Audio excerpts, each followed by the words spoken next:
we're dual wielding. Your boy's got a later start, so big drink, double big drink. Yeah, beer. One for and the hydration, one for the good times. One for just for keeping me awake. One for hydration, one's inebriation.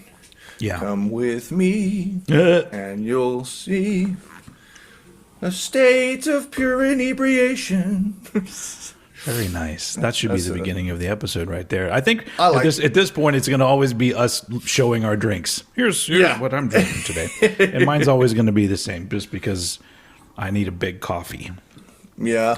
I've recently, you and I are both Apple users, and I've very recently updated that little thing recently that, what was it? Did you notice when, I don't know if you have this on, but if you put like an open window near the top of the screen, it'll full screen it. And I was like, I don't want that. I've never wanted that, so I've immediately turned that off. Yeah, there's another thing too, where if you held on to something for too long, it would full screen it, and I'm just like, no, I don't. Yeah. This is not a feature I ever wanted. I am quite happy to do 2 extra clicks for that to not happen. You know, I'm much less inconvenienced by something that, you know, at the end of the day, isn't causing me to have to restart something I didn't ask for. I'd rather just do 2 motions to get something done, I guess. Yeah. Yeah. My whole setup on my computer is so basic. Like, I never really have anything on my desktop at all. Usually, like, I have a couple files of things that, like, maybe I haven't edited yet, but that's it. Yeah. Fair play. Because I like things to be very neat and clean. I'm one of those people that I constantly go and I clean out my junk email because it makes me feel good to see it go empty, and I'm just like, oh, it like lifts a weight off of my life. I don't know. Absolutely. Yeah. Anyway, so hello. Hello. This is Cranked and Ranked, where we rank band discographies, and we're back to ranking a band discography. Is my light bright enough right there, or should I? No. I mean, your lighting puts me to shame right now. I'm currently relying on the sun. Well, I mean, aren't we all? I have a softbox light up there, but I never remember to put it on, and then by the time we get rolling, it's like, fuck it. I just have all my shit set up in a way that it's just always ready to go, because I'm a professional.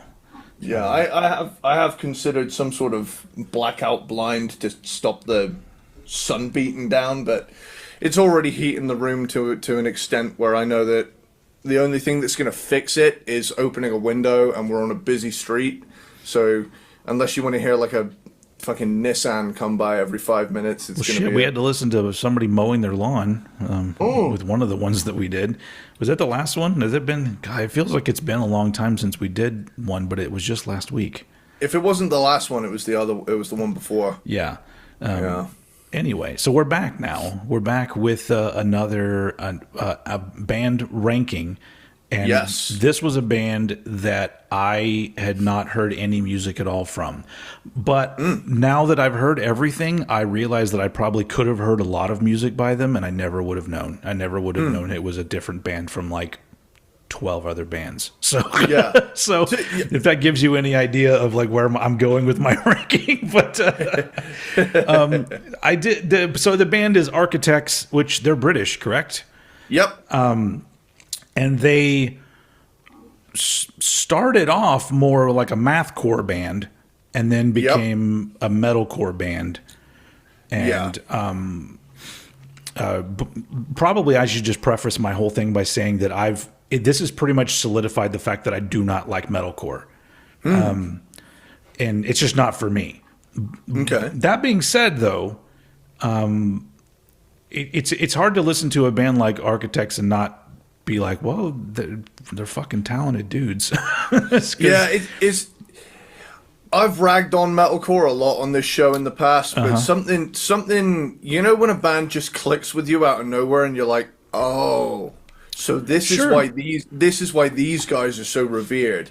And there's a certain style nowadays that gets aped a lot that these guys kind of trailblazed, and really, if you were to ask me my opinion, I would say the best at it.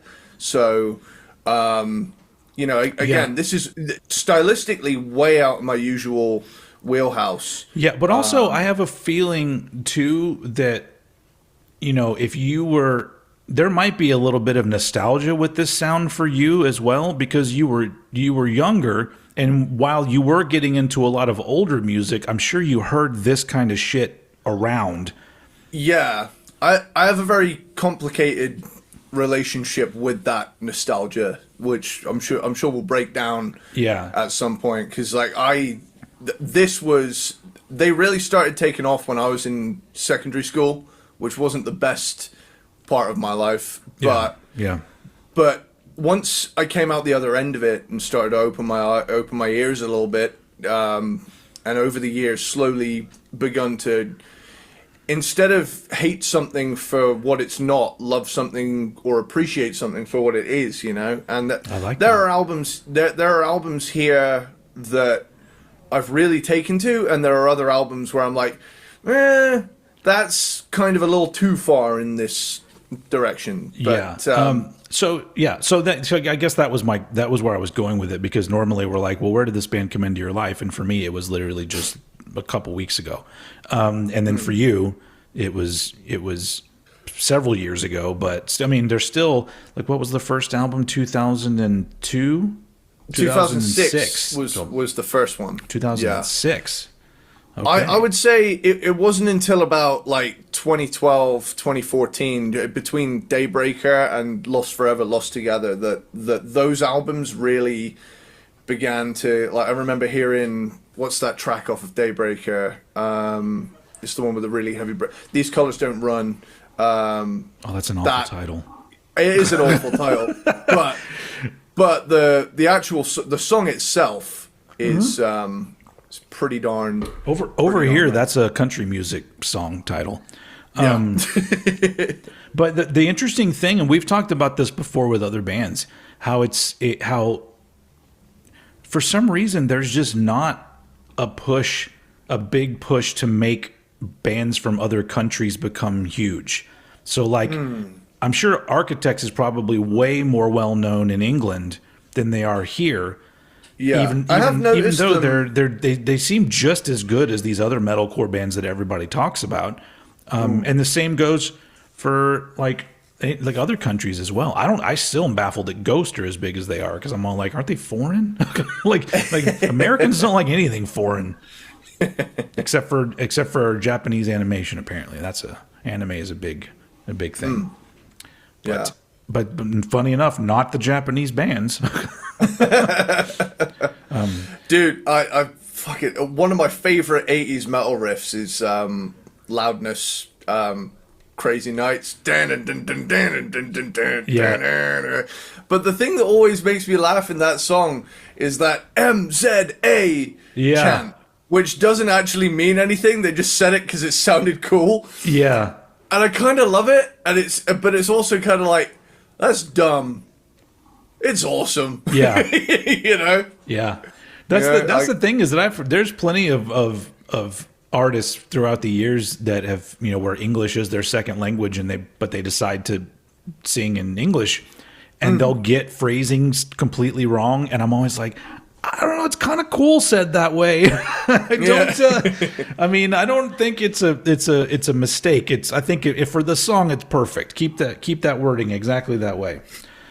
What's I've been watching old school, my old school Headbangers Ball episodes again. Nice. Just because I kind of wanted to go back through them, but I've been doing like one, usually like one a weekend. But I started obviously with 87, and now I've made it to 88. And speaking of Japanese bands, there's been a couple videos by that EZO band. EZO. Oh yeah. And it's so funny because like I understand why they didn't make it, because like the song, especially the songs that got picked for videos, I'm like, these aren't really that good. Because the one on the last episode was about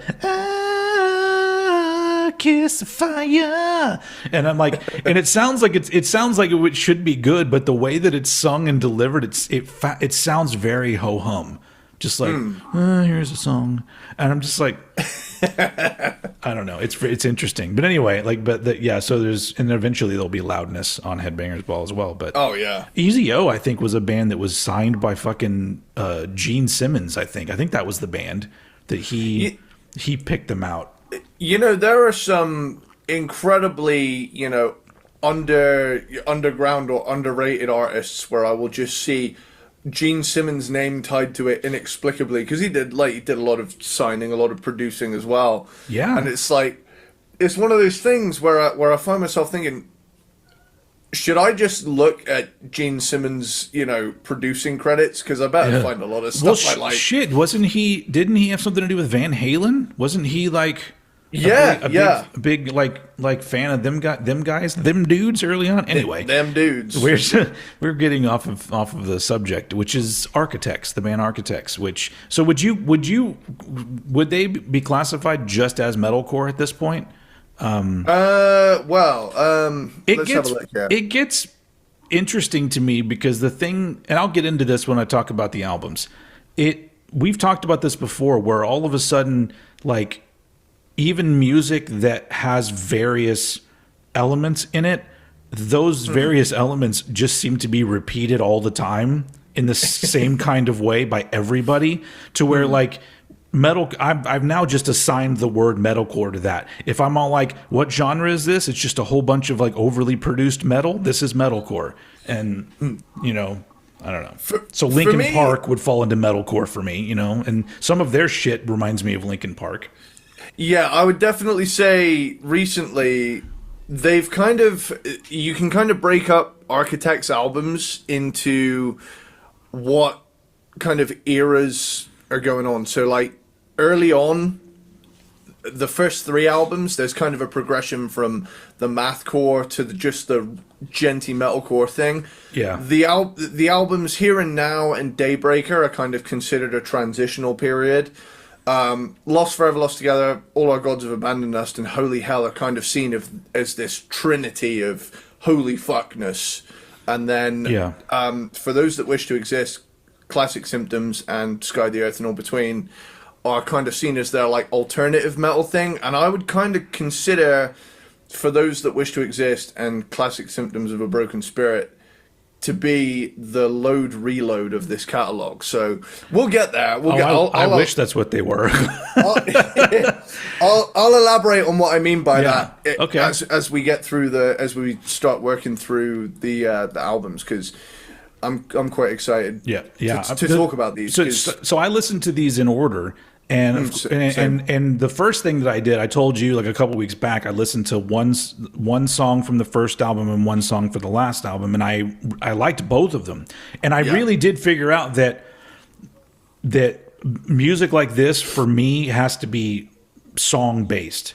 So you got to play me like a song, and I'm going to be like, yeah. But at a whole album, it doesn't hold my attention. None of these, literally 0 of these albums, held my attention the entire time. But all of them had some part on them where I was like, oh, that was a little tasty little riff right there.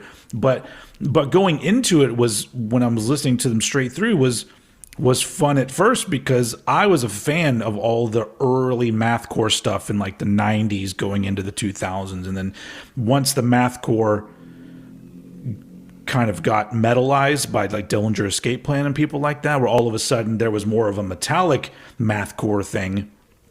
That was, and then of course there was like, you know, screamo bands and stuff like that. All of them were incorporating these like mathy elements, meaning, for those of you who don't know what the fuck that means, that just means usually odd time signatures, and sometimes songs where parts don't repeat, or sometimes just discordant chords that don't really seem to go together, and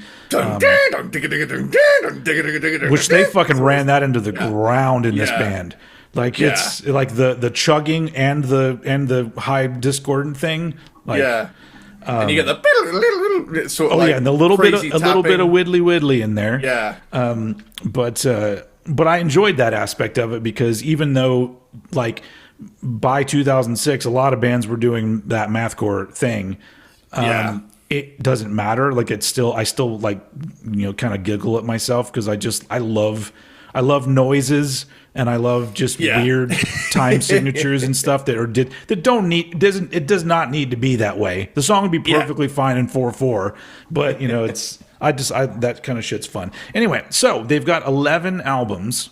Yes, and we'll be ranking them from our least favorites to our most favorites.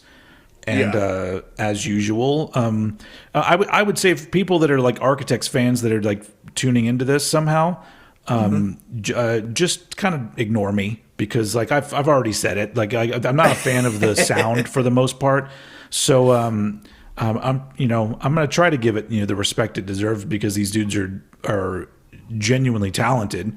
But there's so much music in the world that I let in so much music, and then occasionally there's that music where it doesn't fit. It doesn't, like, whatever it is, the combination of me and that music doesn't work. Doesn't mean that it won't one day. So that's why, never say never. But let's start it off with, as usual, letting Eddie Sparxx kick it off with his number 11 Architects album. Okay, I'm actually going to let you try and guess which it is. Is it the newest one? No. Oh, okay. Well, then, I don't know. Okay, so my pick for the bottom Architects album is The Here and Now. Okay. So and here's the thing that we're going to have to, I'm going to have to apologize for. I can't tell any of the fucking albums apart. I even went through and spot listened to some of it, and I'm all like, these all sound like they're from the same album. Wow. So until you got to like the first 3, then I started to hear a difference, and I go, oh, okay. So I don't really know what this one was like. well, this one is a very divisive album among the Architects fandom, because it was such a stylistic departure at the time. There's a distinct heaviness to the first 3 albums, and then the fourth one, which is The Here and Now, is like all of a sudden, whoa, hang on, hold on. I thought you guys were a genty mathcore crushing chug band, and this is pretty much a straight up emo album. And for me, so he did start singing more here. Yeah. But even in the songwriting, there's less of an emphasis on like sort of things, and there's much more of a ringing out those octave My Chemical Romance sort of chords. Yeah. And I appreciated the effort in terms of switching up their style. I'm always going to commend a band for at least trying some new stuff. Sure. And I don't want to be the one that's like hating on the album that's popular to hate on, but in terms of what I'm looking for, when I go to Architects, the emo-y bits are probably my least favorite part of their sound around this era, and this is pretty much that right the way through. So for me personally, even though it clocks in at a pretty decent, 40-minute runtime, which generally doesn't outstay its welcome, for the most part, for me, in my personal taste, I'm not a huge fan of the very, all of the times they pushed us aside, sort of like,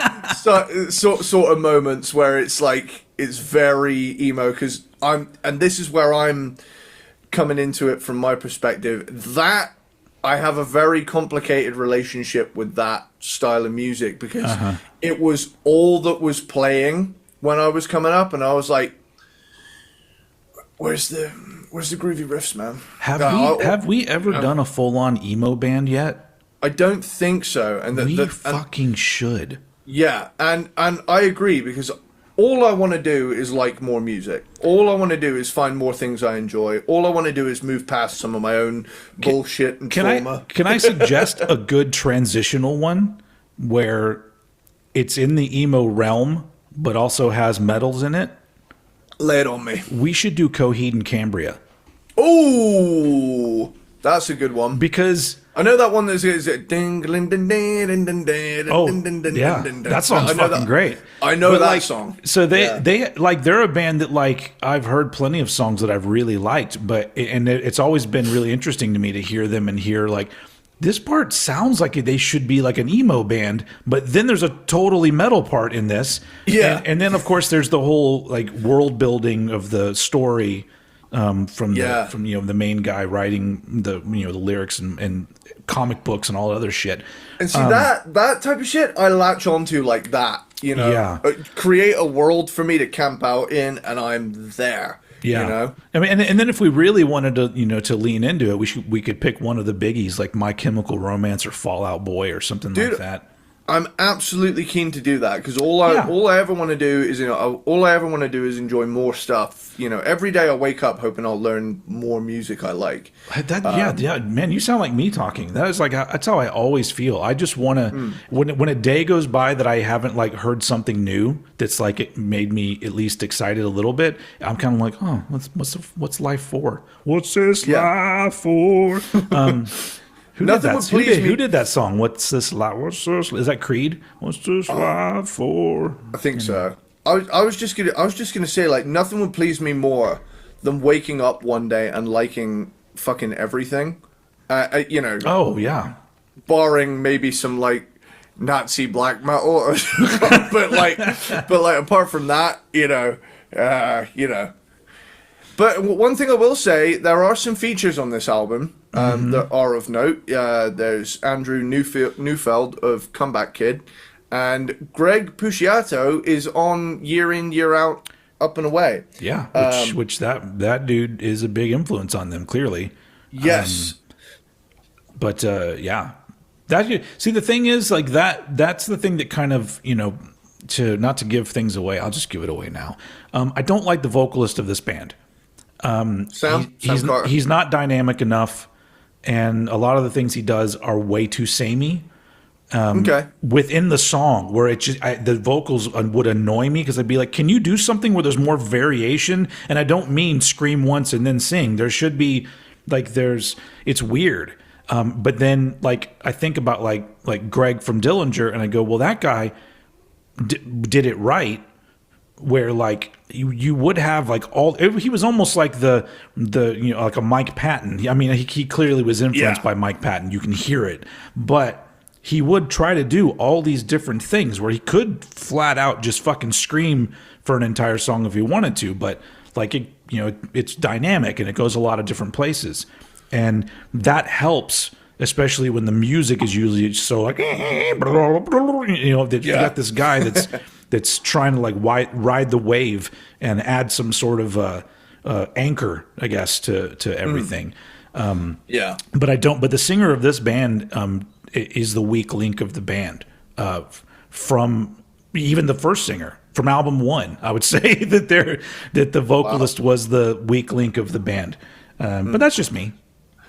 I will say, on the latest album, it's clear to me that as of nowadays, he's a better singer than he's ever been.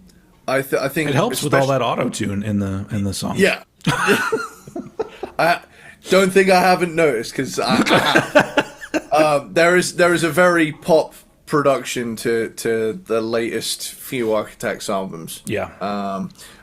But with that, I mean, the here and now, for me, I don't know. It's almost like I have to be in the exact right mood for this sound, or I get like an anxiety attack. It's weird. You know how you mentioned before how like you can't listen to jazz because it just makes you feel, Yeah, there's several types of music that pique my anxiety, and I get that. Yeah, and it very much comes down to I was not in a good place when this was happening. So for me, I have to be in exactly the right frame of mind to be able to enjoy it, and that's just my faux pas. It happens with time. There's music that I associate with things that happened or people that I don't like or whatever, and I've noticed that with time and distance from all that, all of a sudden that doesn't mean anything anymore. And so it's just and it sucks. It sucks that shit affects you, but. It does, or people like us anyway. I think there are some people that their emotions don't affect anything, which is like kudos to you. Yeah. To be honest, I probably would like fucking everything if people weren't dickheads, Speaking of dickheads, not to derail us, but fucking Dave Mustaine is at it again. Oh, like no. now there's another fucking interview where he's just like, they took my songs. I'm just like, dude, well, God, I thought that I was too obsessed with Metallica, but now I know that Dave Mustaine is even more obsessed with Metallica than me. So it's just so funny that, like, I just want to be like, dude, just have some class, because you know damn good and well that you just wrote some riffs. And maybe one or two of the songs you wrote a big part of those songs, but he's coming out and just saying, like, you know, I co-wrote some of the songs that made them, and I'm just like, well, he didn't say, they said he wrote them. He didn't say co-wrote, and I'm just like, dude, you're literally making shit worse for yourself, and you're making your fans bigger dickheads. The thing I have, and this is from someone who, you know, Megadeth is in my top 5 of all time bands. Dude, you wrote Rust in Peace. I know, dude. That album alone, let alone the amazing albums that evolved afterwards. I mean, yeah. I'd do some fucked shit to have an album like Euthanasia under my belt. You know? Yeah. But it's just so, it's gotten to the point now that, like, I can't listen to him talk anymore. Even just his demeanor and tone and the way that he talks, he just comes off as the most smug son of a bitch. And I'm just like, yeah, you're ruining your fucking music by being a douche. Like, just, like, there's a reason why nobody from Metallica is coming out and being like, we have a statement about this, because they're just like, fuck you. Like, you know, like, you were a dick and you got kicked out of the band, you know, and I just, you know, I'm pretty sure that there wasn't a long conversation where he keeps saying the thing where he goes, I told him, please don't use my music. I'm like, did you really? Did you really say that? So, anyway. It's... The shame of it is, for me, it feels like a self-fulfilling prophecy. If it had just been like, hey, I turned things around and I made some kick-ass music. Yes! Water under the bridge. That would have been like checkmate for the Metallica fans, because it's like, you know, you can turn around. And again, like I say, Metallica and Megadeth both made my top 5. Yeah. Out of everything we've ever listened to on this show. Mm-hmm. Homie, you're in the top 5. Yeah. Well, I just, there's a part of me that I really wish that they would just arrange a sit down with Dave and James and Lars. Just have them sit at a table and everybody leaves the fucking room and there's a camera rolling.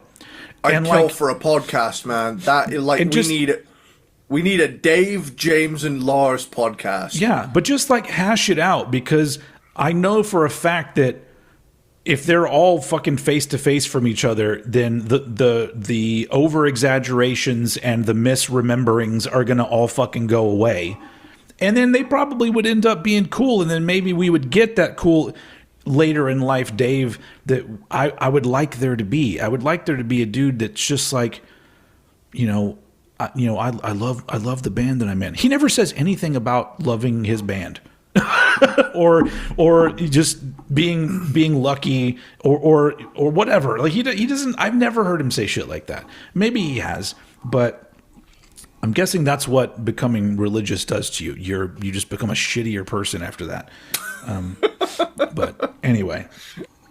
Sorry, I just went off because I just, like, it annoys me so much, because I'm like, why does he have to do it? Because when I saw it, I was like, is this a new interview? I'm like, yeah, it's brand fucking new, and he's still out there talking about this shit, and I'm just, and it's so fucking annoying. Anyway, sorry guys. Well, tangent or whatever.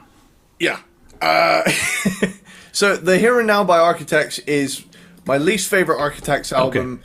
Not enough, Doug, too much. Yeah. Tonight will be the night. So, where are you? Where are you? I'm so too. sorry. The shame of it is, I feel like I'm except that dude, the dude in Architects actually has a British accent. Well, like I say, bada boom, bada bing. That's Number 11. It's interesting that you said that's one that like a lot of people don't like that much, and I'm like, oh, and I scrolled and I go, oh, yep, it's higher up for me. See, I knew that would happen. I knew that. You know how I mentioned there was that one album? Yeah.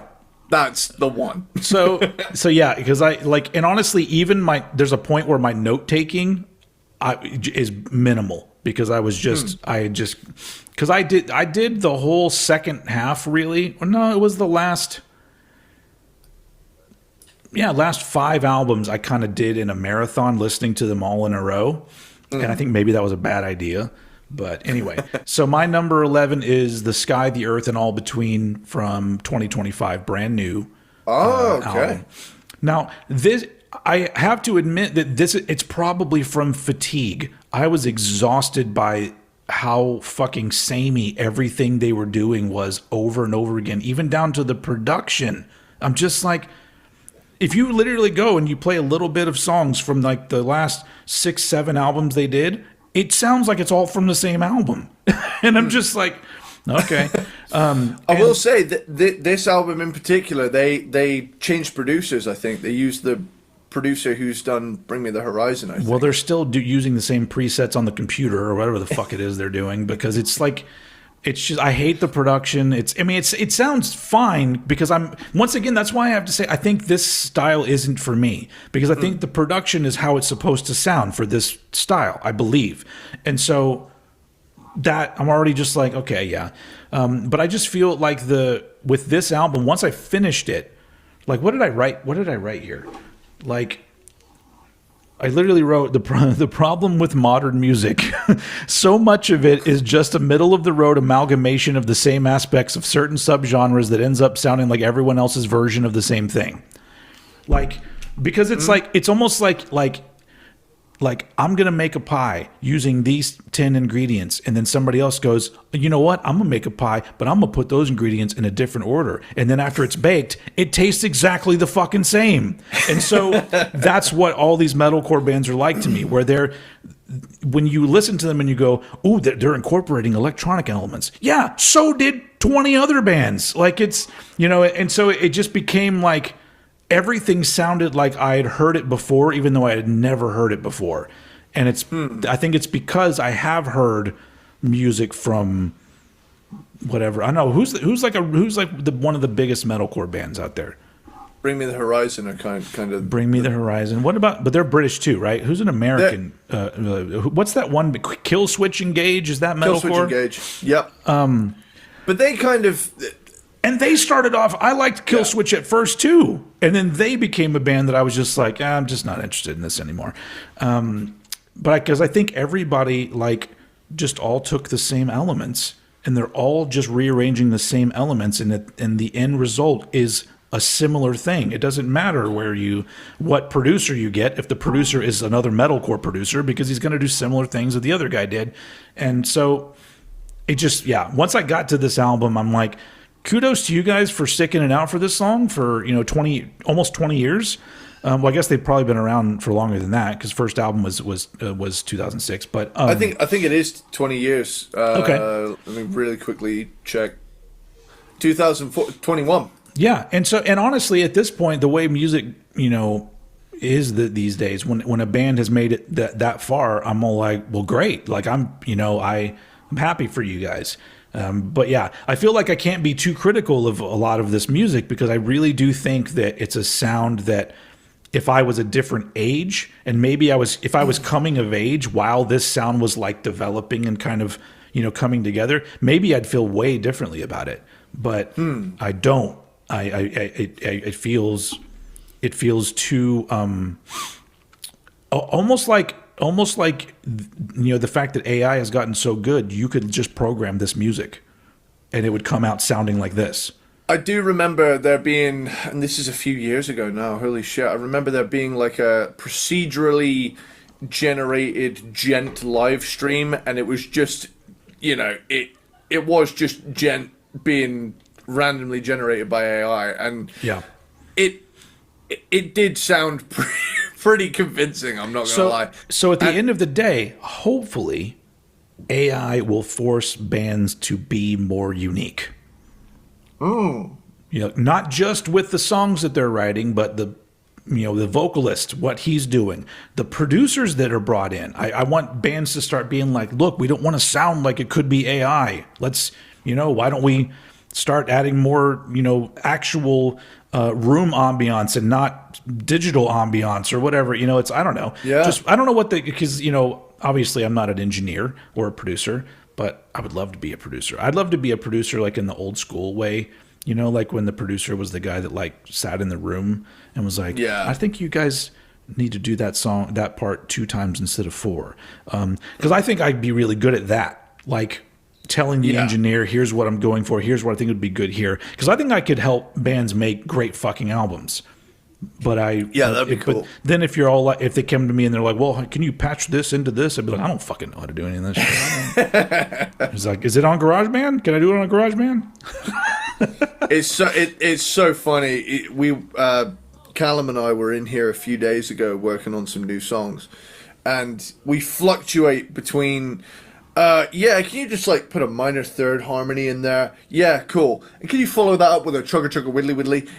We go between lingo like it's sometimes you just got to caveman that shit and go dong dong instead of filling the air with bump. I don't know. Yeah. Speaking of that, the next time I see you, we will know whether or not you guys are playing Bloodstock. Is that true? Yeah, isn't it next Friday? Isn't next Friday the show? I should be your manager. I know when your shows are. Yeah. I think is it July? Let me it's really June. Quickly. Isn't it June? Hold up. Siege. Maybe I got the month wrong. Maybe it is July. You're like, bitch, I gotta fucking go practice. It's a week away. Maybe it is a month and a week away. Maybe I got it wrong. I'm pretty sure that the final we are playing different shows as well, but I think the final is grand final Metal to the Masses, Devon and Cornwall is 12th of July. 12th of July. Okay, well, shit. Then are you playing a show Friday? Am I wrong about that? We are playing a show Friday. Okay, well there you go, everybody. Go see that show if you're in the area. Hell yeah. I don't know where is it. Plug it just in case we got locals listening. Bada bing. Where is it? Where's the show? Plug your damn show. Tell you, hold up. It's at Eugene's Fish Emporium. So it says Sage live at the Fish Factory. It is a fish thing. Live at the Fish Factory with Orchid Symmetry and Electric Skeletons. I'm pretty sure it doesn't smell bad in there. They just call it the Fish Factory. Actually, it's a great tiny little venue, and the walls are like concrete floor, concrete walls, and my snare sounded like a fucking cannon in there last time I played that. All right, well there you go. So if you want to hear some shotgun blast sounding snare drum going on. Come on down. Apparently don't show up for the sound check because yeah bang bang but yeah, Friday 6th of June, doors open 7:30 p.m. £5 on the door at the Fish Factory in Penryn. Who you playing with? Who you playing with? Who's the headliner? Is it you? Are you headlining? We headline. Nice. Orchid Symmetry is supporting, and Electric Skeletons is also supporting, which is going to be good, great fucking fun. Nice. Hell yeah. So yeah. All right, back to this. Sorry. I forgot to tell you. Did I know we're still on the first fucking album? I'm done with mine. My number 11. We can move on to 10 after we finish. Okay. All right. Just saying. In the last few days, 2 songs that have undergone production.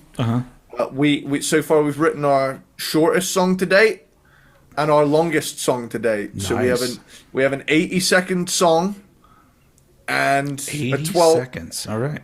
And a 12-minute song. Nice. Variety is the spice of life. Anyway, with that, my number 10 is The Classic Symptoms of a Broken Spirit. That is also my number 10. Okay, and the reason for this is that it's pretty much the encapsulation of all the things I've criticized this style for Yeah. in the past, and I'm gonna list them off. Minimalist album cover. Oh, their album artwork is so depressing. How boring it is. This one in particular. Yeah. Ridiculous faux poetic title. The classic symptoms of a broken spirit. Yeah. You know. Yeah. You know. Yeah. And end of the day, if I have to rattle off more than the classic symptoms of a broken spirit, if I have to rattle off more than 10 syllables to say the album title, call it something else. This is probably their most stylistically different since what's it called? The previous album I talked about, The Here and Now. Mm-hmm. It's probably the most stylistically different because it goes so in on their more like modern alternative metal. What has happened to the alternative metal moniker is what I want to know. It's been, I'm telling you, it's the thing I'm talking about. It's all been swallowed up by the same sound. So metalcore is also alternative metal, and like all of these things, they all have the same elements now. Yeah, I feel like alternative metal has become, instead of something like, you know, the hard alternative bands, the swath of variety there was in the 80s and 90s, nowadays there is an element of, this is metalcore that isn't just chugs. So it's alternative to that, I guess. To me, if I'm going to, off the top of my head, an alternative metal band is Four Stroke Baron. Like that's a band that's like, there's metal elements, but you're like, what the fuck is this? Because alternative is supposed to be like out of the norm. Yeah, and or Slope, for example. Slope, yeah. But Slope has elements of other things too. But I think they put them together in a way where you're like, what? This is interesting. What is this? So yeah. I don't know. I think the word alternative lost all its meaning when it became cool to be alternative. I don't know. It still means the same thing to me, though. When if anyone ever says the word alternative, I expect you to mean whatever it is you're referring to is out of the norm. So like it'll have something about it that I'm just like, oh, this. Yeah, you're right. This doesn't really fit into the normal thing. Yeah, but either way, this album in particular. This is and this is what I'm talking about, that load reload vibe I got from this. Not saying they sound anything like Load and Reload, but no, if they were blues rock songs, I'd been into it. So that's probably going to give away what my next pick is, but this one was the second of the two. Okay. It came out the following year, same as a Load Reload sort of thing. Divides the fan base. The fan base, all right, guys. Is like the fan base is fucking mad right now. Yeah, Sonny, what do you need? Sonny is the only one that wants to stay in my room now. Go lay down, dude. It's all right. They're just barking at some random shit because that's what they do. One of them will hear something, and then all the rest of them will bark, even though they don't know what they're barking at. And it's literally a whole bunch of dogs doing that scene from Anchorman. I don't know what we're yelling about. Melvin killed a guy. Killed a guy with a trident. Yeah. I can help us move away from this album very quickly because at this point I had lost like just any. I didn't know what to write, and I literally just wrote "ugh" on it. That's all I wrote.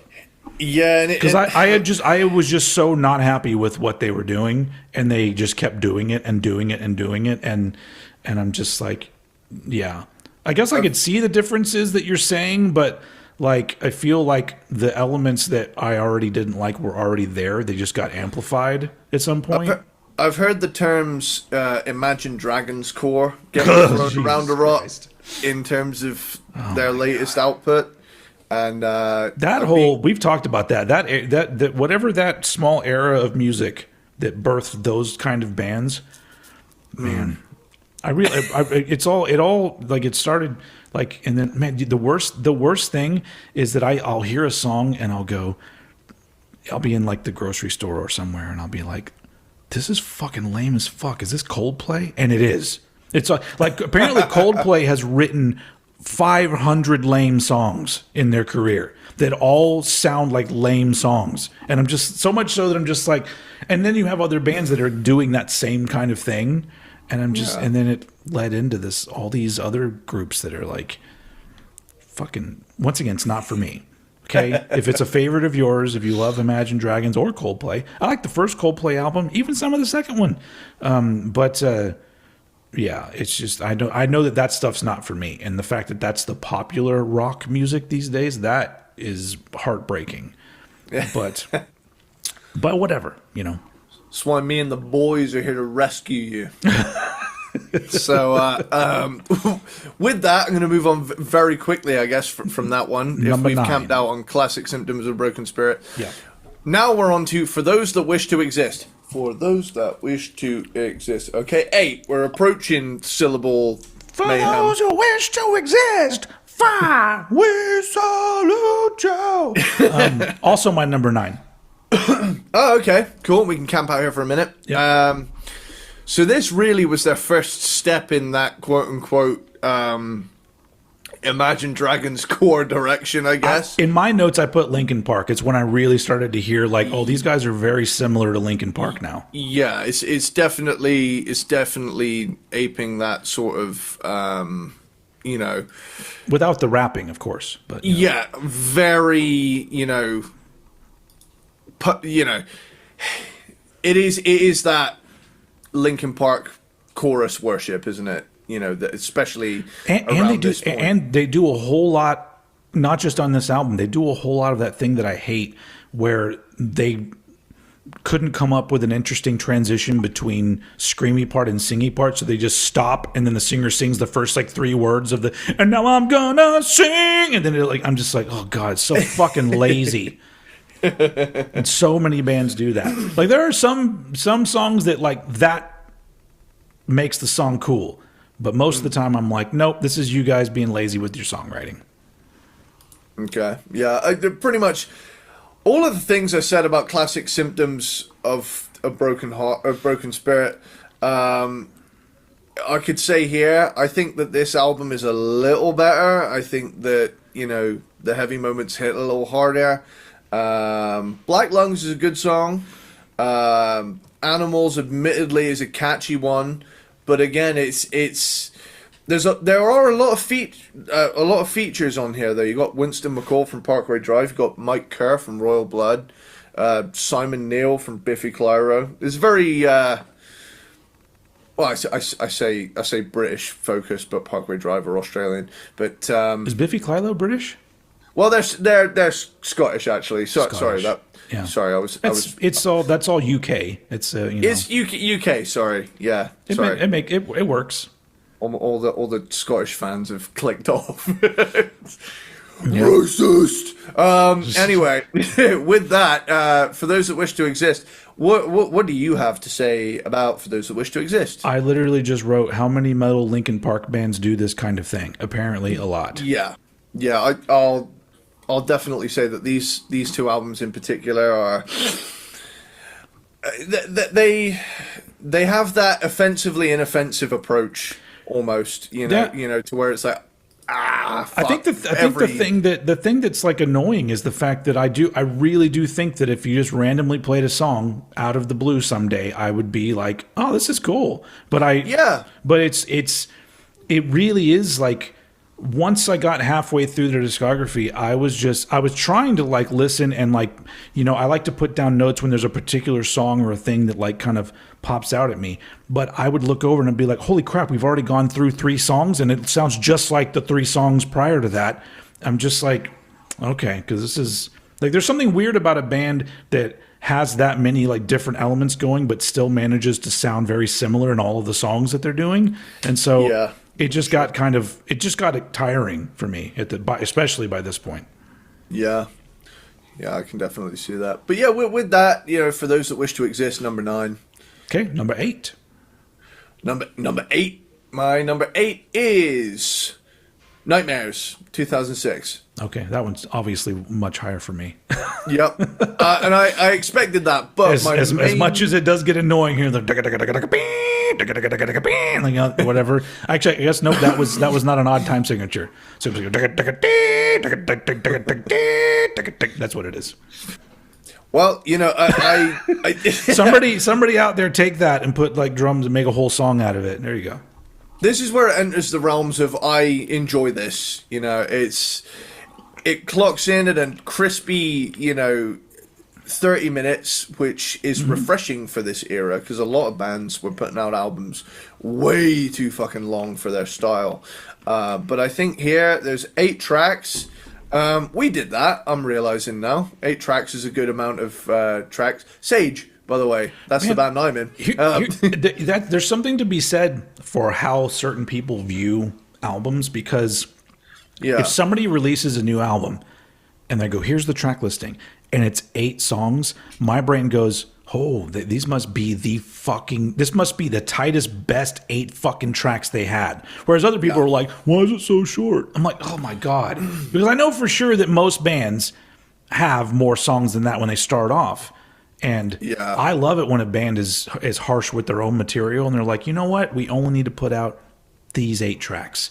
And even if the album is 25 minutes long, if it's 25 minutes of bangers, then you got my money. So I agree. I mean, fucking Rain in Blood, 29 minutes. Yeah, like that was enough. Yeah. Granted, they play at breakneck speed, but if you want it to be longer, just like play it on a slower speed, and then it's a really weird doom metal album. So. Oh, that's a good point. I've never done that. Yeah, I've never listened to Slower Slayer. Slower. Well, I think there is a band called. Isn't there a band called Slower that does slow versions of Slayer songs?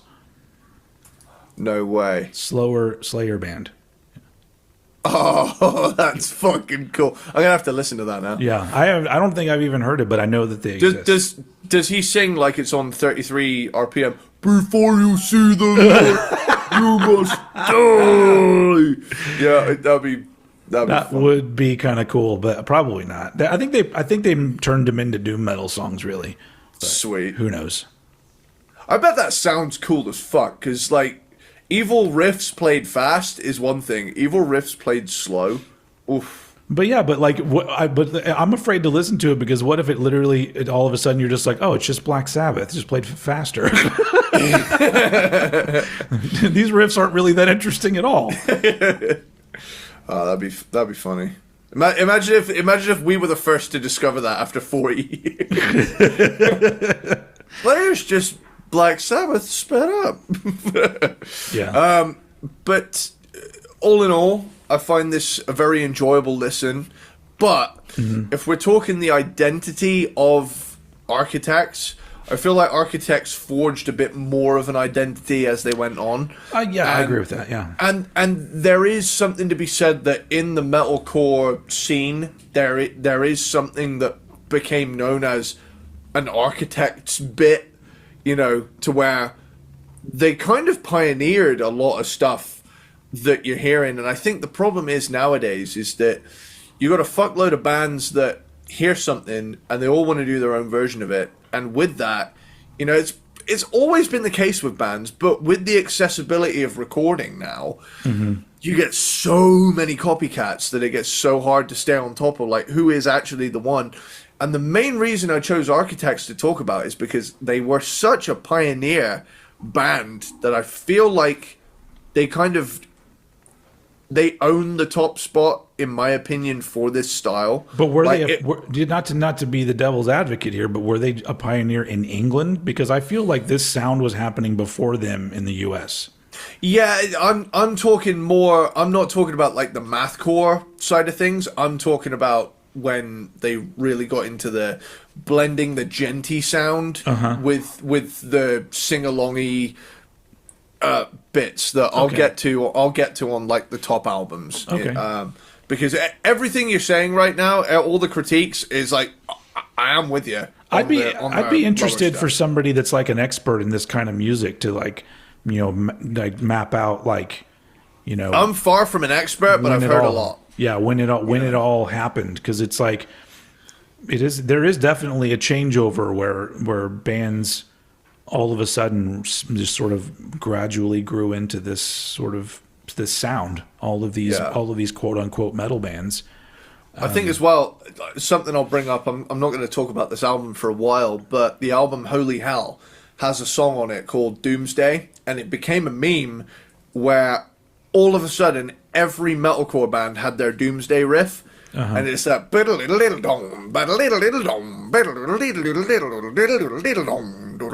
groovy, but there's a lot going on with a bong in there somewhere. So like even now, even as like an Architect, I would consider myself an Architects fan. Even as someone who's into this band's music, I think that there are so many bands that do this that aren't as good at it as Architects are. And for me, I do genuinely still feel like there is a lot of oversaturation of similarity in the metalcore scene. But you know, end of the day, I'm gonna hand things back over to you because I wanna hear what you have to say about some other albums. Funny enough, my number 8 is Holy Hell that you just referred to. And I have to admit, I don't remember what this album sounds like because it was all starting to blur together for me. And my only note said, it really is just this similar stuff forever, huh? Like that's because it literally just gotten to where I could not tell one album from another. And even some of the fucking album art is exactly the same as the album before. And so it's like, it got to the point where I'm just like, what am I listening to? And so, yeah. Holy Hell did literally just I apologize, there's going to be a few of albums now in a row where like it's the midsection where I just kind of hit a wall and I was just like, why are these all the same? So but I mean, I guess that the same thing could be said for shit that I love, like, you know, like 80s thrash bands. There's a whole lot of thrash bands that all sound very similar, but because I love that particular period of that particular sound, I don't fucking care. So clearly, like, if there are people that like the metalcore sound is their thing, then like, why would you not want a whole bunch of bands doing similar albums all the time, you know? I will say, as critical of metalcore as I've been, I always like to keep an open mind. Like, I never, growing up, I never wanted to be that, like, metal kid that didn't like Maiden because it's old guy music, you know? That was me when I was young. I thought it was old guy music. But, like, with the hindsight we have now, it's like, to where I'm like, well, this wouldn't exist without this. Sure. So I have to at least appreciate that. I never wanted to come off like a shithead kid who doesn't appreciate how something ended up here. Yeah. Like, all I know is that like what was that? I don't mean to interrupt you. I'm sorry. I get a thought in my head and it just starts coming out. What was that other British metal band that we did? Newer British metal band? Enter Shikari. Enter Shikari. So they had elements of some of this stuff in their music, but their discography was more enjoyable, even if I didn't like it, because there were albums where I went, "Oh, they're doing this is different. I didn't expect this from this." So even though they did have albums where I was like, "I'm not into this," it was a more interesting listen because there was a variety of the way that the albums were presented, and even like, you know, lyrically speaking, there was big differences between albums. So, you know, I don't know. Sure. It's just it's hard for me because I haven't heard a lot of this stuff. That was a band that I kept thinking of because I was just like, yeah, I had way more fun listening to Enter Shikari than I did listening to this band. But fair play. And to be fair, Enter Shikari definitely present themselves as more of a fun band. Like they're very, you know, they mean a lot of what they say, but they're just as likely to be, you know, do it with a silly little, you know, moment and then follow up with like the coolest thing you've ever seen or something like that. But simply put, I think, where was I? We're on Holy Hell, aren't we, for you? Yeah, but I don't have much to say about it. One thing I will say about this album is this is the first album that doesn't feature is it Tom Searle? Hang on really quickly. So Tom died of cancer before this album. So he's a guitar player? Tom Searle, lead guitar and a major force behind the songwriting. And Doomsday is one of the last things he wrote. Yeah. So in a way, this album This album I did notice has a lot more of a symphonic side to it than the previous two. I definitely catch the similarities. Like there's definitely a trilogy of stuff that's they locked into something that worked for them. And I especially get for you why you find that a bit samey. But yeah, we'll get there. We'll get there. Yeah. So let's move on to number 7. Okay. All right. My number 7 is Ruin. Okay. So Ruin is the next one after Nightmares. It is the second album, and it is the first to feature Sam Carter as the vocalist. And he actually sounds completely different on this album. It's kind of like fucking Steven Tyler on the first Aerosmith album. He doesn't sound like that ever again. Yeah. Well, I almost feel like when it makes a better transition from the first vocalist, because he's not doing things that are like super different from the first vocalist, but he does sound like a different vocalist. Yeah, it's kind of this like bridge between Nightmares and Hollow Crown. And this album, to me, there's still some of the residual mathcore stuff, but they're locking into more of a groove-based thing than just chaos. Not that there wasn't groove on the first album. It's just a case of like, okay, we've got slightly different vocals and a bit more of an emphasis on metalcore than mathcore. It is one of those albums. Again, it's of an era that I feel iffy about. So a little bit of that creeps in when I think about I have to be in the right mood for it. When I am, it hits. Broken Clocks is a fucking banger of a song. But I mean, for the most part, I haven't listened to this album a lot because it's not on streaming. So it's the only album as far as I'm aware. It's on Apple Music. It's on Apple. Oh, man, you're talking me into switching. I don't know. Yeah. Oh. Although I do remember seeing something that Nightmares wasn't on there and Ruin wasn't on there as well at some point. So I think record label shit. I don't know. You never know. But yeah, no, they were all on Apple Music. I got to listen to all of them in full. Yeah. Just buy physical at this point, With the way corporations are starting to treat, intellectual property or whatever it fucking is, I'm really getting back into watching a DVD or something like that. All the streaming wars are really starting to piss me off. Yeah, I agree. Yeah, so I saw a meme the other day that said, DVDs give me buy it once and never have to again vibe that corporations don't like. I guess if I was more of a fan of movies and TV shows, I would be buying physical products. But I'm not that sentimental about a lot of them. And the ones that I am sentimental about, I'm just trying to find VHS copies of them because they're old. And don't get me wrong, I love collecting VHS as well. Like, you'll catch me at a rummage sale going through someone's tapes and being like, "Oh, look at this shit!" Yeah, it's fucking Predator. Speaking of that, I've been. Oh, you filled the shelf. It's VHS. It's all nice. This is all my music VHSs. Most of them. There's overflow, but I decided that looked nicer. So that's what I went for. But speaking of movies, just I don't know, just for another tangent, because why not? Look, I famously don't watch a lot of movies, and it's mostly because I have a short attention span, and I prefer stories that are drawn out in episodes, so I can watch like an hour and then think about it. A couple of days later, watch another episode. I like that, but in 2 weeks, I've been to the movies 2 times, and I'm actually getting to the point now. I'm actually having fun doing this now, going to the movies, because we went for my wife's birthday. She's a big Tom Cruise fan, so we went to see Mission Impossible, which was fun. It's fun as hell. That is a big ass motherfucker of a movie. And we have this cool theater that's not very far from us. That's one of those ones where you can get food. They serve you food and stuff and drinks and alcohol if you want. Nice.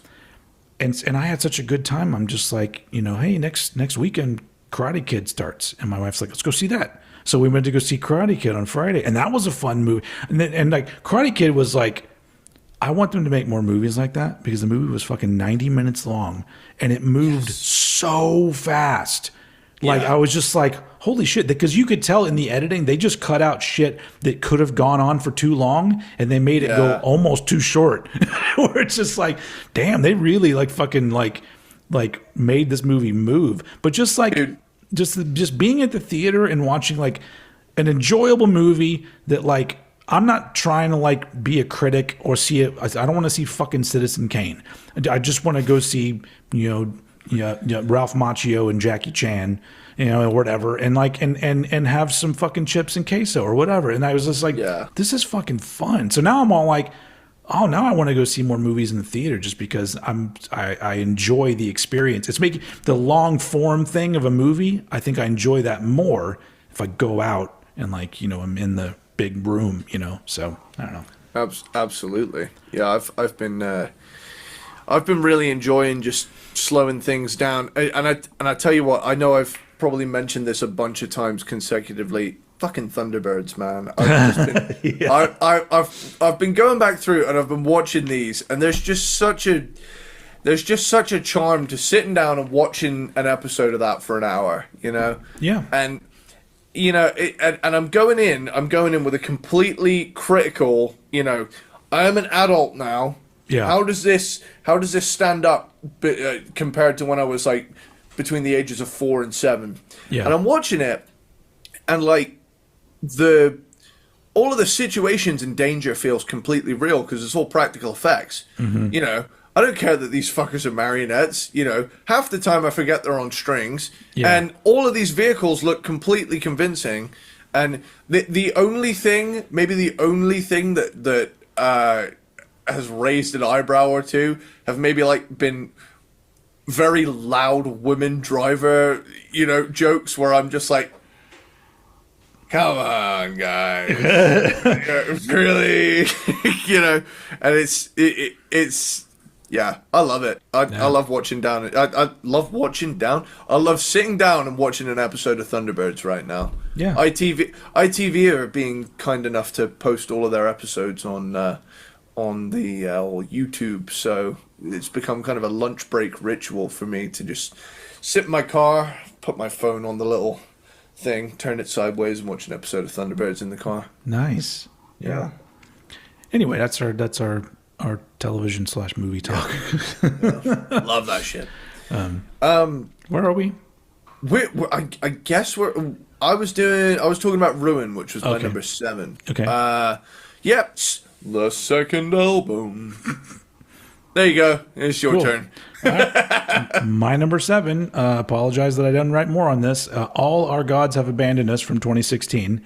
And I just wrote, more of this then? Like, that's it. I literally forgot what album I was listening to at this point. You're going to get dragged into the street for that one. It just but didn't. Fair play to you. And none of it's bad. Like, that's the thing is that, like, I can't listen to any of it and go, well, this is awful. I'm just like, well, it just gets too similar, and it's that similar vibe that I'm just not into. And I feel like people that like this band are tired of me saying that, but so I'll just move on. But this album didn't do anything for me at all. So yeah, there's just 2 more. There's 2 more albums that didn't really do anything for me, and then we get slightly more interesting for me. Okay, cool. Okay. Number 6. Good. Okay, my number 6 is... He talked longer about Karate Kid than he did about All Our Gods Have Abandoned Us. Jesus Christ. Well, maybe if they had Jackie Chan in the album, I'd feel different. Well, my number 6, this is probably my hottest take. My number 6 is Hollow Crown. Now, Hollow Crown gets put on this pedestal of, this is top tier Architects, and it's like, granted, I get, if I was into Architects from day one, and then this one came along, like, I get it. I get that it's the peak of that early era in terms of, holy shit, these guys are cooking. And for the most part, it is a, no holds barred chunky, little bit of math in there, but for the most part, they're starting to get a bit gentler. There's a lot of pissed off, angry, young energy on it, which is cool. Thing is, with this one, there is still a little bit of that residual 2000s emo-y metalcore left over, which I have a funny fucking, my own bullshit regarding that, but, it is what it is. I have to be in the right mood for it. However, the moments that hit on this album, I'm like, dude, I get why this would be in someone's top 3. I get why this would be someone's top pick. Because for what it is, it's technical, it's aggressive, it's pissed off, and it's fucking cool. But for the reasons I mentioned before, I've had to dock it a few points. Same goes for the next one up from it, because again, there are moments on it where I feel a little bit like have to be in the right mood for, but for the most part, I think I'm in the zone now where, well, as of Nightmares, I'm like, there's a lot of cool stuff for me personally. So with that, Hollow Crown at 6. Okay. My number 6, I literally am just I've been going backwards the entire time. Lost Forever, Lost Together from 2014. Okay. And this was the first one where I truly I clicked back into this previous album to click on a song, and I went, yeah, they're literally doing the same thing again. And I started to get like fatigued. And I think this was the one where I stopped for the day when I was listening to albums, because I was like, maybe I need to take a break, because I'm just like, why am I just like, I feel like I'm listening to the same song over and over again. And so, for me personally, and like I say, metalcore is an album. Metalcore is an album. Metalcore is I saw that head nod.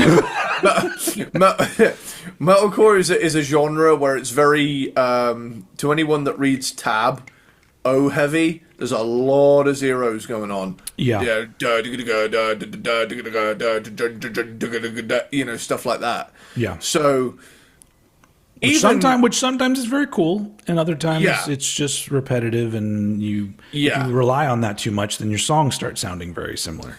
Yeah, and I will say there are moments on all Architects albums where I'm like, that kind of sounds like this one, or this kind of sounds like that one. I'm not giving these guys a free ride here. There's definitely, I agree with a lot of what you're saying. However, there is a point in this discography where they lock in, and I've seen live footage of them just playing these things that they've done on certain albums live, and it just goes nuts. That's the one thing I didn't do. I didn't watch any live footage, and I'm assuming that it's probably a lot of fun to watch. So yeah. So with that, where are we at? We were at I just did number 6, Lost Forever, Lost Together. So you are at number 5 now. Cool. Oh, we're burning through them now. So my number 5 is Daybreaker. Now, that's also my number 5. Okay. And I'm glad. Cool. I'm glad that we are connecting with this, because you can say more stuff, because my note just says, "Nah, I'm good." So. Okay. So this one for me feels like this is kind of that about turn where they've done the weird album that divided everybody, and they were like, fuck, right, well, we're heavy again now. We've still got a little bit of the previous album going on, but to me, to my ears, this is where they lock back in a little bit, and they're like, well, we're good at heavy, let's do heavy. We're good at melody. Let's throw a bunch of that in there, because we don't want to completely leave behind some of the evolution from the last one. But again, it still falls into that thing of, I have to be in the right frame of mind for this era. Because there's still a few emo-y bits. There's actually some parts on this album that remind me of Enter Shikari, because of some of the vocal harmonies and things like that.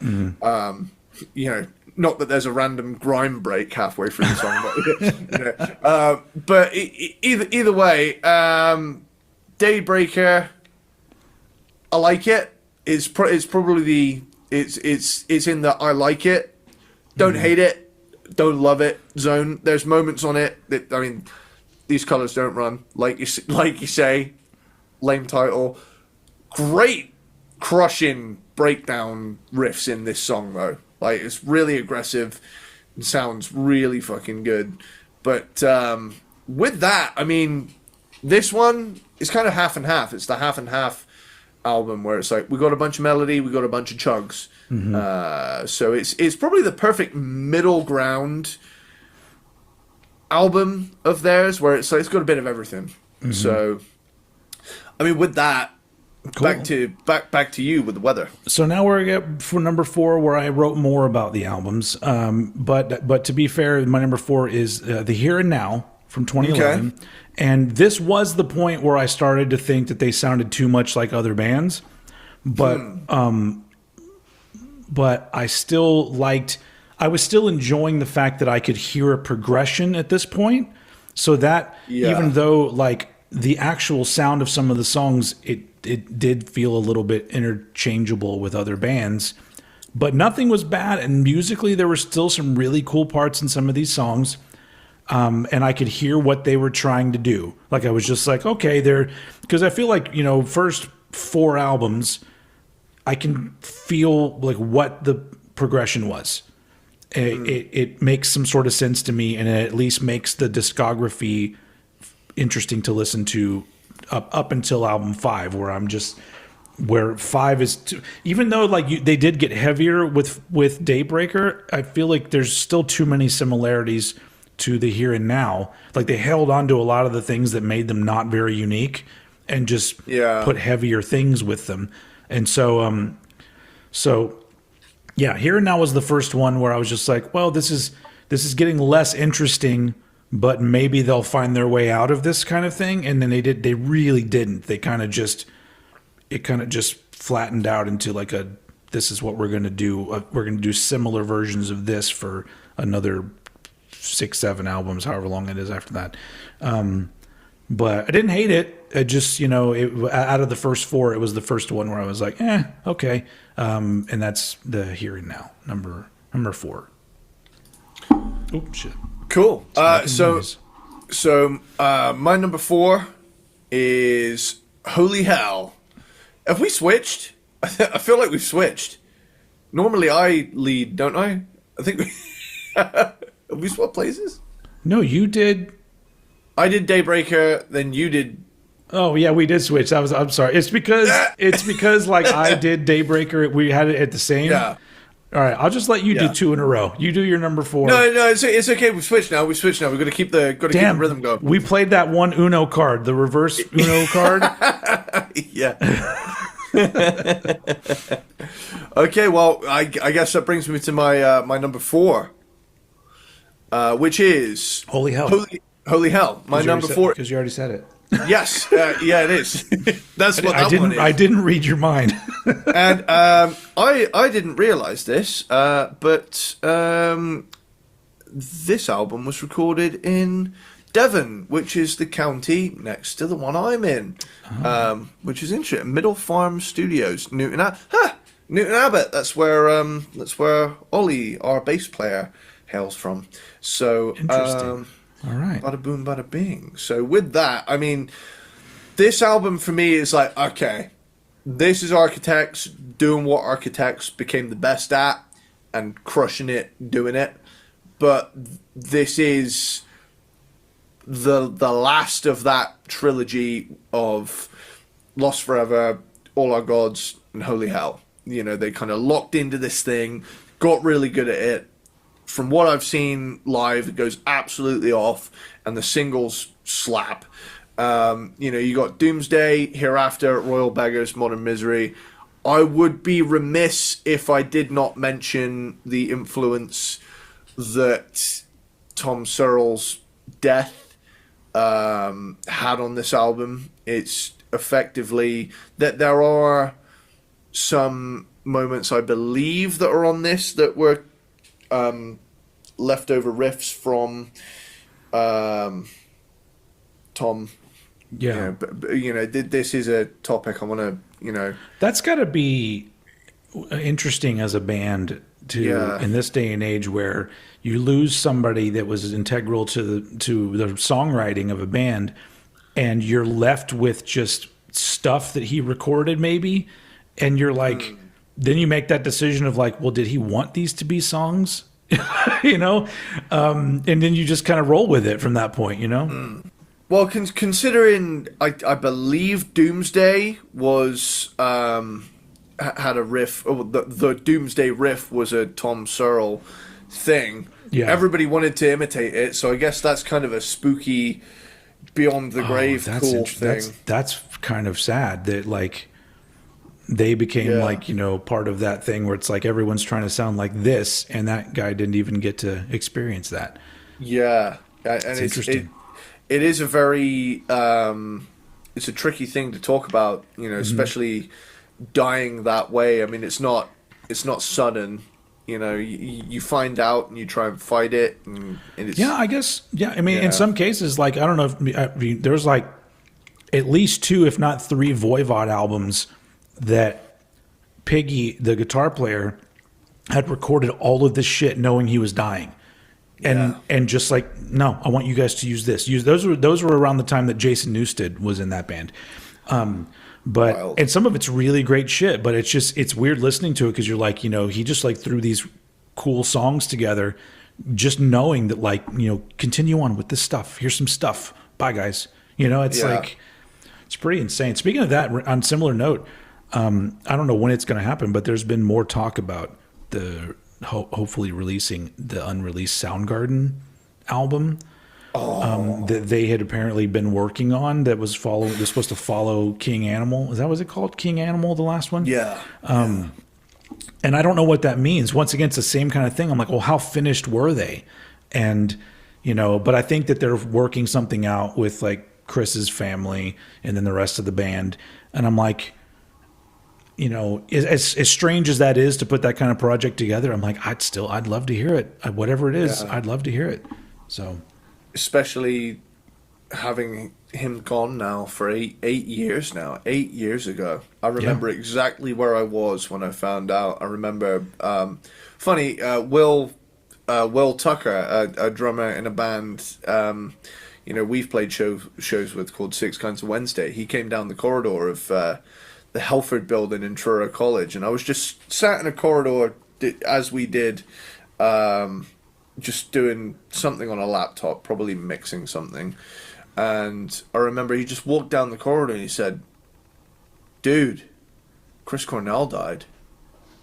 And I just sat there for a moment like, you're kidding. Mm-hmm. Just like, I got the same vibe from Chris Cornell that I got from Eddie Vedder. It's like, you survived, Yeah.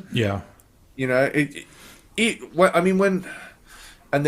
this is not me being disrespectful by any means. When Scott Weiland happened, part of me was not surprised.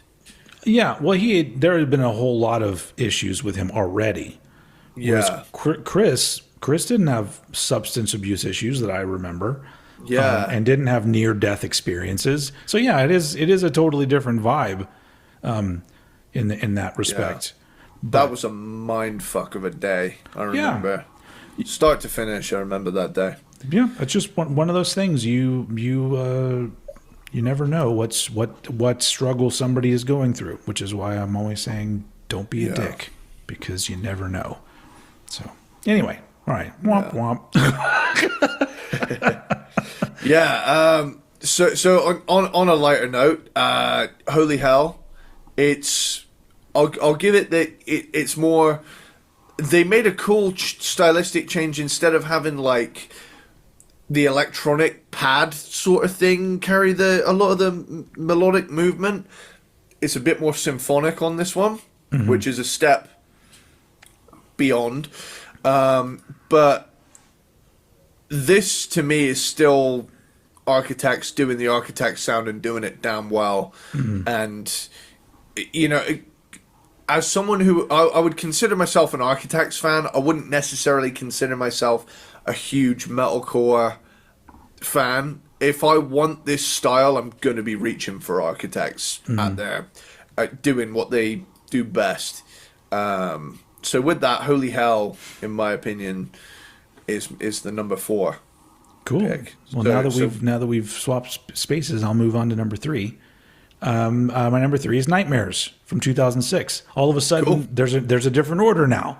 Hey. Not just going backwards. So the debut album, of course, immediately I got early Dillinger Escape Plan vibes from this album. But it's interesting because the more mathy metal parts remind me of the first Dillinger Escape Plan album, but then there are melodic parts that are thrown in that remind me of later Dillinger Escape Plan stuff when Greg joined the band. So I enjoyed it because it's a sound that I kind of enjoy, even if it's nothing necessarily groundbreaking. But I think probably also it's because that particular sound, not a lot of bands do it anymore in that way. Like there are bands still doing a mathy metal kind of thing, but I feel like it's not like this. And it almost feels like it's a young man's game, this kind of stuff. You know, sounds like you got to have a lot of like that young, unhinged energy to not only write but perform this kind of music. But but my only problem with it is it did get a little samey after a while. But that's only because they used the same sort of like kind of shit, and you know that gets a little grating after a while. And same thing with like even this vocalist, there wasn't a lot of variety. But you know, to be fair, if I'm gonna you know compare it to early Dillinger, that vocalist had no variety. Like the first Dillinger album, that guy just does one thing throughout it for the most part. But I did enjoy it because that's a style that I'll always enjoy hearing, even if it's overdone by some bands. But I thought Nightmares was a very enjoyable debut, and it kind of reminded me of the same sort of vibe of a lot of the first albums from these bands, like the first Enter Shikari album. It's like there's a vibe of it of like it just feels like young dudes who are just excited to let these sounds out, and so it was fun to listen to, but it ends up being my number 3. Cool. So that brings me to my number 3, and this one is surprising. This will probably surprise you. My number 3 is The Sky, the Earth, and All Between. Is that the newest one? That's the newest one. Wow. And my reasons are, it's one of the most varied track lists. It's one of, I will say probably my biggest critique is the production. It's very pop, modern OTT pop. At this point, can we even consider it pop production anymore? Because I feel like it's just the production of everything. Yeah, like pop albums, metal albums, rock albums, R&B albums. They all just like have. They're very full on up front, and they all have like that. It sounds like a digital layer over it. Yeah. Where I'm just like, ugh, I don't like that at all. But whatever. I still get mad. I had somebody like comment on my post about the first Pearl Jam album, and they were all like, the remix of this album is much better. The first version sounds too big. And I'm just like, too big. Yeah. Too big. No, that's what she said. No, I'm just like it baffles me that people still have that argument about 80s and 90s albums. I'm just like, that it sounds fucking great. You're going to tell me that you prefer the way shit sounds now over those sounding albums? I mean, I don't know. I'm going to turn around and say straight up, as someone who, lived through the metalcore thing, I do not get what people's problem is with like 70s, 80s, 90s production, man. There's so many people who are just like, this needs to sound a right way. It's like, it's like these people have correct answers in their head. It's like, motherfucker, it's not a fucking GCSE. You know, Yeah, we're not ticking there's boxes and grading them. there's sound good. There's an unfortunate emphasis on perfection, Yeah, and it takes away from character, like actual having an album to where like you could just hear part of a song and you know what album it's from because of the way that it sounds. yeah. Yeah, even in the cases of bands that did similar sounding albums, they would use different production. None of the best albums are perfect. Yeah, I'll say it. I agree. I don't. Yeah, You know? like there are albums that I would call perfect, but if you could listen to it and be like, well, there's It could be a little more bass here, a little more space here, a little bit. But it's like end of the day, I think there's so much emphasis now being put on everything needs to be pitch perfect. It's like I don't like it at all. I love me either. some mistakes sound fucking great. Yeah. And Master of Puppets solo. There's a mistake in that solo where the string goes off of the fret, but they kept it because it sounded cool. Yeah. You know? Yeah. Where's that mindset? You know? I just feel like it's just a part of it is a generational thing where like people didn't. You have people that didn't grow up with that, but also there became an emphasis on you needed to talk shit about a certain era of music because of MTV or because of whatever. And I'll argue until I'm blue in the face that all that shit was great for music and it was a great era of music. MTV was great for music. But I think it's become the groupthink mentality that you're supposed to say this is overproduced. This was too corporate. And I'm just like, yeah, if you really knew what you were talking about, you would take that corporate word back because like there's things are more corporate now than they ever have been. and like nobody gives a shit. And I'm just like, it's whatever. But I just think that the production, yeah, you're right. Like you can call it everything in me wants to say like a pop production, but now I'm just like, no, that's just production now. That's just what everybody wants to sound like, and it's unfortunate. That being said, with my critiques of a lot of modern metal bands in the mainstream doing that style of production, I've got to say I think a lot of these tracks stand on their own. In stark contrast to the two previous albums. I think they finally hit a happy medium with, the heavy bits and the sing-alongy bits. There are things about the production I would change. Mm-hmm. However, Elegy, Whiplash, Black Hole, Everything Ends, Brain Dead, that's a heck of a side A. Mm-hmm. If we're talking all-time Architects albums. See 'Em Red could have done without the cheesy kid choir vocals. Personally, I think a lot of people have said that. However, I think that if this album, if the production was a little less full on, I think if this album had a little bit more room to breathe, it might be my favorite one. Nice. Well, I mean, that's good for them. Like that anyone would put the newest album higher up. That's like, every band should be going for that. And I'm really happy to be able to do that after the, two previous albums that led to this point. Mm-hmm. I was very critical of those. And I think, honestly, if they follow this up with another very varied track list, I think they're onto a winner. They just got to let the songs breathe a little bit more and not put too much of an over-the-top production on it. Mm-hmm. And I know I come back around to this all the time as like my default setting, but I truly think we reached some sort of perfect middle ground production-wise in the early 90s to where it's like you got all the big spaciousness of a big room, but it's not over-the-top 80s-ified to the point where it would be tied to that. It's like, Architects have gone retro wave. It's like, no, actually, production just kicked ass between, 88, 89, and 93, 94.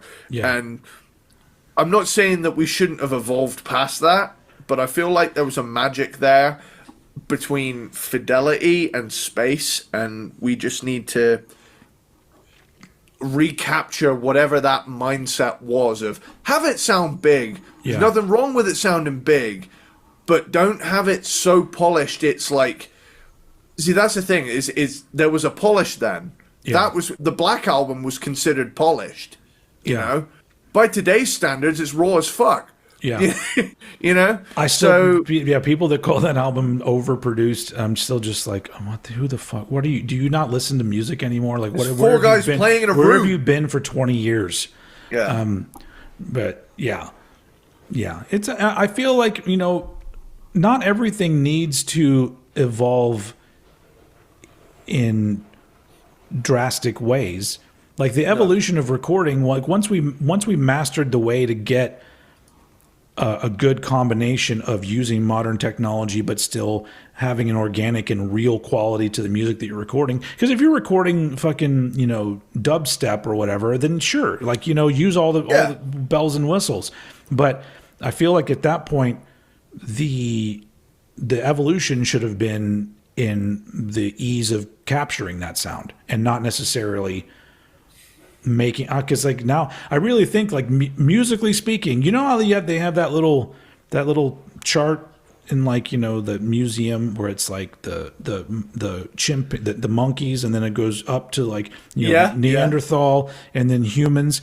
Like I really think that musically speaking there is like a thing, and then all of a sudden it's just the same looking dude over and over again for like 20 dudes. It's like there was an evolution, and then we reached a point where everyone's like, that's fine. Just keep that guy going. And I'm like, well, you know, maybe what we need to do is, in the grand scheme of music, maybe we do need to have a little bit of a de-evolution, you know, maybe. And some people are doing that. Some people are trying to go for an old school vibe. And sometimes I think that really makes the music stand out and sound really fucking great. So, anyway. Well, you know, that being said, that is my number 3, The Sky, the Earth, and All Between, and I am excited to hear what Architects have to offer going forward, because variety, in my opinion, is everything. You know, if you can hit me with all sorts of different vibes and have it be cohesive, that's what I'm looking for. Cool. So with that, back to you. Sweet. My number 2 is Ruin from 2007, which is the first one with the newer vocalist. I liked this because it's definitely a progression, but there's still a lot of mathy metal shit going on in there. And interesting enough, like it's the only album. Well, there's 2 where I feel like the vocalist was occasionally on certain songs doing things that were a little more interesting and gave him a little more character, but then he traded that in just for having a singy part. And I'm just like, yeah, you don't need to do that. But like there was a particular song, like Heartless is a song on this album that I really liked vocally what he was doing. I'm like, why doesn't he do that more often? Why isn't there more dynamics with his yelling? It's because it seems like so often it's just full on yelling, full on singing, and that's it. It's, you know, there's no, like, because not, you know, a songs, you know, need a little bit more going on. And I think in this album and on my number 1, like he was doing a little more of that, and it helped, because I really do think that a lot of the music that they were making, especially around this time, deserved a more dynamic vocalist. But obviously, yes, one that could still do screamy stuff and maybe singy stuff too. But I feel like there needed to be like a more character, more range of emotion, and there's a little bit of that on Ruin, but still a lot of it was like, well, I feel like I've heard this before, and I do know that, like, especially because, like, you know, when I did like, you know, reaction videos, you know, years ago, listening to some of these metalcore bands, and I don't even remember which ones they were, but I remember I would say things like, well, I've heard this a whole bunch of times, and people would chime in and be like, well, yeah, but they did it first. I'm like, I don't care if they did it first. I don't fucking care. You know, it's like, it doesn't matter. Like if it literally just sounds like a standard sound of a certain type of thing, then it does. I don't care when it came out. Because you can hear stuff Like I should be able to hear stuff like you hear albums from the 80s and you can hear an album and you go, this sounds fresh, even though it's from the 80s. And so if you were the first doing it and now it just sounds like everything else, I'm just like, well, I guess congrats on creating the whatever, the copycat, the what do they call that? The blueprint, I guess, or I don't know. Anyway, yes, there's a lot of that on Ruin. Stuff that I'm just like, I feel like I've heard this already. But I did enjoy it, and I did enjoy the progression from the first album to this album because it does feel like they're moving forward with their sound. And I definitely enjoyed that. So my number 2 is Ruin. Cool. So this brings us to my number 2. Mm-hmm. My number 2 is Lost Forever, Lost Together. Okay. Now this album, there's kind of a 1-2 punch in my and seemingly the entire Architects fan base. There's a 1-2 punch of Lost Forever, Lost Together and All Our Gods Have Abandoned Us. Mm-hmm. And there is an added emotional weight to these albums with the fact that through all of this, Tom Searle was going through skin cancer. Like chemotherapy and all that shit? Yeah. And eventually lost his battle, unfortunately, which is a terrible, terrible thing. And, not to get, there's been some heavy topics on this episode. And having the experience, a couple of years ago, we lost my granddad to brain cancer, and it was it was so sudden, so awful, and it's a very heavy thing. Sure. So for this guy to be writing seemingly what is, the band's peak thus far in terms of what people liked from him. Yeah. I think that's one hell of a mic drop before you go out. Sure. Yeah. So honestly, I admire anybody that continues doing shit because I feel like if I was put in that situation, I would probably just give up everything. And because I just knowing me, I just feel like I wouldn't have the energy to do anything. I would feel so defeated. So when people do soldier on and just like continue to do this shit, I'm just like, yeah, that's admirable to me. Yeah. To be honest, I don't mean to shag my own ass on this show, but generally speaking, if someone, a lot of the time I'll do something out of spite. Yeah. Like, it's like someone will say, you can't do that. Oh, well, fuck you. Now that's my top priority. To where it's like, not turning around and saying, fuck it. Give me a tuber, I'll kick its ass or something like that. What I am saying is, like, in my experience, I've always admired being able to turn around in spite of everything and just being like, you know what, I'm gonna do it anyway just to piss you off. Sure, yeah. And I've always appreciated that. And in terms of hearing these two albums for the first time, like I knew nothing about the whole cancer thing until after the fact, after I heard these albums. But one day I just woke up one day and I was like, I remember that Architect song being pretty cool. I want to get into some new shit. I'm going to give metalcore another go. And then I listened to this album. And from the moment Gravedigger started, I was like, are these guys the best at this sound? And then they followed it up with Naysayer, which I remembered from when it came out in 2014. And then immediately after that, you get Broken Cross.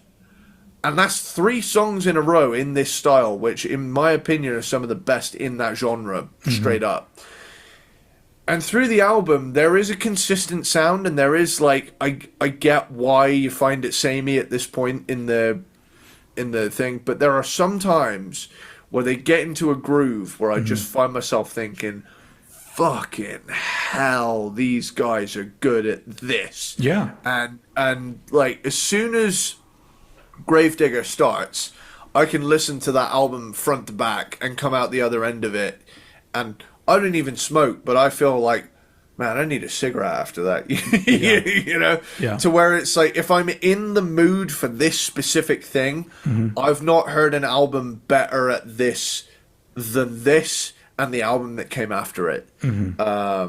So as far as I'm concerned, if you're talking like genty metalcore with accessible parts to it, this is where they really, you know, hit their stride, in my opinion, in terms of holy fuckage with each song. Every song on this album at some point has a moment where I go, oh, that's nasty. Likey. So it's that kind of bouncy sort of thing going on. And it's produced in such a way to where I feel like there is a space there. You know, it's very upfront, but that thudding kick with the low string. They don't play 8-string guitars. They play 6-string with one really fat low string, which is really interesting. It's basically a bass string on a guitar. Yeah. And the rest is just usual guitar strings, but this album to me represents a band that's like, right, well, we got one guy going through it. He's a major force in this band. Let's throw our whole fucking everything into this. And as far as I'm concerned, on this album, they crushed it and doubled down with the next. This is like their Ride Master situation, where it's like, oh, this is a even better version of what we just did. You know, sort of thing. So that was my perspective going into this. I get why you, with no previous connection to this band, would find it samey at this point in this discography. Yeah. Trust me, I couldn't listen to all the Architects albums in a row because I know what you're talking about. Yeah. You get O fatigue, you know, but in terms of locking in, I think this is where they did that. And on the next album, they're even more pissed off because they know Tom ain't doing great. And I feel like it comes through on the performances. So I'm going to get into that in a moment. With do what you need to do. Cool. My number one, Hollow Crown from 2009. Another step forward in their songwriting. This was the one where I really think it hit me because I liked so much of the music that they were doing that it bummed me out that the vocalist wasn't better. But at this point, it didn't bother me yet. I was just kind of like, there could be better vocals on this. But I just, because I think that like at a certain point, and it still happens now. That's the thing, is that this is 2009, and now we're in 2026, and the amount 25. We jumped 40 year. Yes. We're 2025. Jesus Christ, yes. International Rescue haven't done their first mission yet. I was just living in the future for like a few seconds, guys. And but now, like every Friday, like without fail, I will go listen to little bits of all the new metal albums that I can find, because occasionally there's that one that I just go, ooh, and I get into it. But so many of the vocalists sound exactly the fucking same. Yep, I agree. So much of the music sounds exactly the fucking same. And so, like, whatever, you know, with the vocalist, just the screaming angry guy vocal is so overdone. And it was already so overdone in 2009. And it's still happening now. But, and then on Hollow Crown, at least, like, I could tell that, like, the guy was trying to do something else because he was incorporating more melodic vocals. But even then, I wish that he had done a lot more with the vocal parts. But anyway, with Hollow Crown, I just feel like it's the last one where I'm like, okay, I feel a progression. I feel the songwriting getting better. And them like still having some of the cool mathy moments, a little bit of like, I guess what would be metalcore. If you want to say emo in some of it too, that's fine. I don't know. I just know that it felt more mature and it felt more interesting to listen to musically.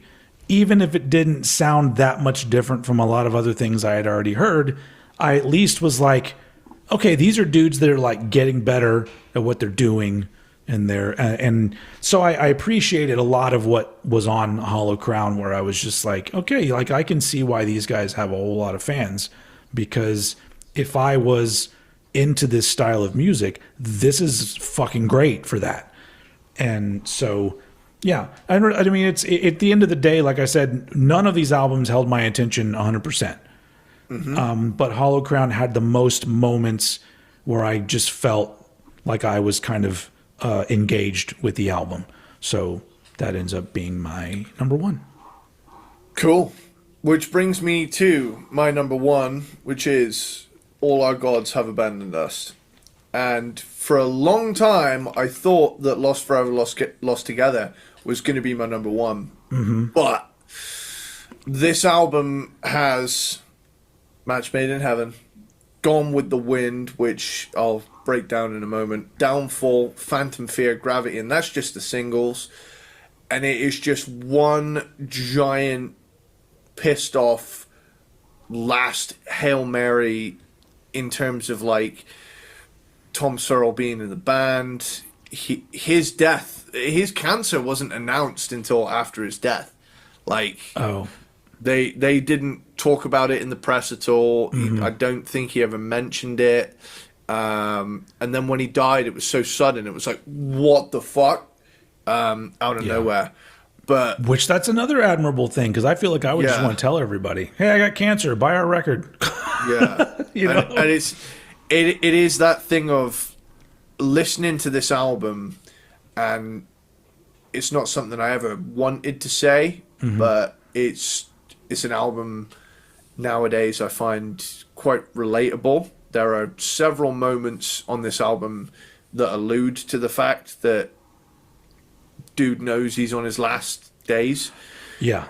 And the anger in the songs really comes off. You know, if there's one thing, you know, granted, I'll give you Sam Carter's vocals up until very recently, they're pretty one note in terms of like, you know, I'm screamy angry guy, you know. Yeah.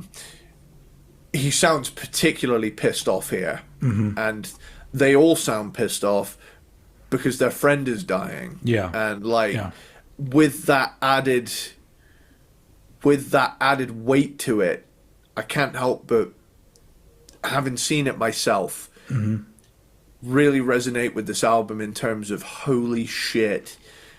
Imagine just dropping this fireball and then dipping, you know. So for me, like, the big one on here that like people react to is Gone with the Wind, and that song in particular, I found myself thinking, like, I was driving along and this album was on, and I knew it, like, oh, if you like Lost Forever, Lost Together, you're gonna love this next one, but it's the last one with Tom on it, you know, because he died. I was like, oh shit, what did he die of? It was cancer, and it was like, oh shit. So what is it? Gone with the Wind, Architects. Let's get that. Fucking Google. Gone with the Wind, Architects. I mean, there's, where is it? A sickness with no remedy, except the ones inside of me. You ever wonder how deep you can sink into nothing at all? Disintegrate, annihilate me. Do you remember when you said to me, my friend, hope is a prison? That line, when I hear it, makes me well the fuck up, because it's like, and this is probably the heaviest, this is probably, in terms of emotional weight, it's probably the heaviest Cranked and Ranked episode. Yeah. But I can talk about it without getting them, you know, getting all emotion, as they would say. It's a safe place. You can get emotional here. But it is that thing of like, we were kind of lied to about Gramps' odds of beating it. To the point where in his last days he asked for a beer and we wouldn't give it to him because it would fuck with his medication. The following day he went, you know, yeah. in the room next door, and it's. I kind of, you know, we all look back on that moment of we should have just given it to him, you know, but I mean, above all else, you know, coming back out of this, this album to me represents like a visceral final. It almost gives me the energy of that scene in Terminator 2 where Arnie lowers into the molten steel and he puts his thumb up. Yeah. But that's how this album feels to me. Yeah. And it's there's a lot of moments on it that, you know, 4 or 5 years ago maybe wouldn't have hit me as hard, but this album in particular, there's so many moments on it that I think this is pure emotion distilled into riffage. Yeah. And if I need that, it's there. Yeah. So, but you know, like I say, yay, crank the right. It can be, yeah, and I can understand also being a fan. It can be difficult to listen to albums like that as well. Even because I only listened to the last David Bowie album one time because it was the same thing where he was literally like, "Oh, I'm gonna die. Let's make this album," and you can hear it in the album. Yeah, and like it's such a good album, but I could never bring myself to listen to it again because I'm just like, that was too heavy. That's too. I appreciate that he did it, and he went out on such a great album, but I'm still just like, it's a little, it's too soon for that. Before we do the we did it thing, okay, shall I put Bowie on the list? Oh fuck yeah, I love Bowie. Because David Bowie is an artist where I know all the hits, but I've never done the dive, and I've been meaning to. Dude. So, speaking of artists that have like eras that are very different from other eras of what they did, like David Bowie's catalog has all the hallmarks of something I would just latch onto. It's just not happened yet. Oh wait, yeah. In my past there was a guy, and I won't talk about. This guy fucking sucked, but he was just a piece of shit. But I just remember he said one thing to me that like was actually true because he was very into David Bowie, and I just knew the hits and stuff. And he said everybody is going to go through a David Bowie phase, and I was just like, yeah, okay. And then I did, and I got to see. And luckily, I got to see David Bowie play in the early 2000s, so which was fun. And it was at the height of me going through my David Bowie phase when I listened to literally everything that he did. So that's a long one. I almost feel like David Bowie we could get away with a two-parter for him because absolutely, he's a big enough artist, and his stuff. There's enough of a guy. If you just think of like all these different songs, just like you would think, you could say they're a different artist. Even some of the shit that he did, going from like Space Oddity to Ziggy Stardust into like Let's Dance, and then a little further you got like, you know, when he did shit with Trent Reznor, like it's just so much that he went through in all these different sounds. That's the thing. It's just like, I feel like for me, David Bowie was ruined for me for a long time by a bunch of people never shutting up about him, and it wasn't clicking for me at the time. Yeah. And we've talked about this before, where there's like a correct answer. It's like, you need to like this, or you ain't worth shit. Yeah. And it's like, if you force me into a situation, I'm going to be less inclined to check it out. Yeah. But being as, do you know what? I'm actually, I've got the David Bowie discography up right now. So if you wanna find out how many albums we would be talking about, it's in the 20s, right?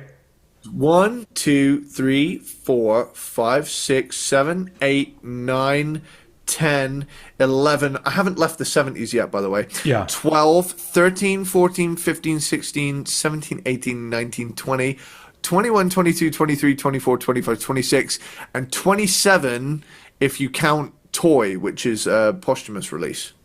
Okay. So it's a lot. It's a lot, but it is a rewarding discography because you will find things that you didn't hear before that you really like, and there are times where you go, "What the fuck is this?" Yeah. But you know what? Those make for the most interesting episodes. So like there's literally a period of David Bowie where if you read because I read some books on David Bowie, and they would refer to some of his tracks on a few of these albums as tone poems. Like that's. Yeah, and I would be like, what the fuck is a tone poem? But like you hear the song and you're like, I guess it makes sense calling it that.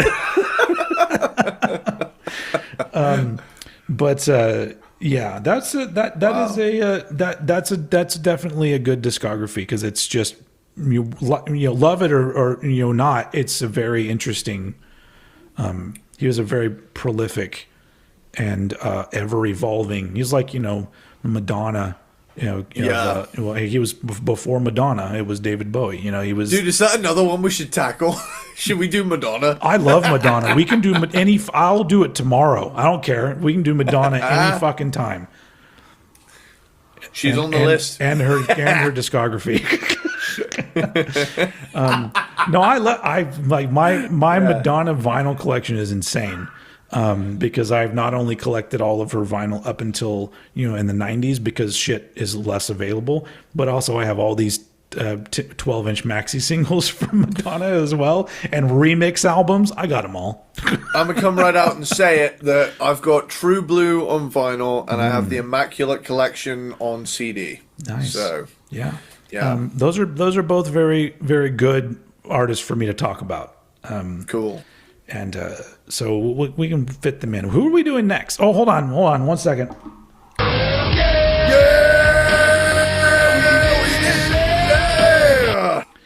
Sorry, I felt like singing it that time. That's all right. We did it, guys. That's what we play when we do it. And thank you, architects. And I'm sorry to the Architects fans that might be watching that got annoyed with me. But I can't love every band. Primus said it best. They can't all be zingers. That's true. Yep. Who's next? What's the next episode for the what are they called? Why did I forget? What are they called? Cranked and Ranked. That's the show we're on. No, the fans are called Peanut Butter. Whoop, whoop, whoop. That's the sound of the police. Peanut Butter Platypus. Aluminium squirrels, Belvedere Ball Sitters, and Christmas Dogs. This is for them. This is for you. When you get to hear us discuss some poor Architects fan has been through the fucking gauntlet this episode, dude. Yeah. Anyway, what's next on the list? What's next week? Next up, our schedule shows that we currently have CCR as the next episode. Oh, Creedence Clearwater Revival. 2 in a row of me not liking things is what it's going to be. But you know what? Maybe not.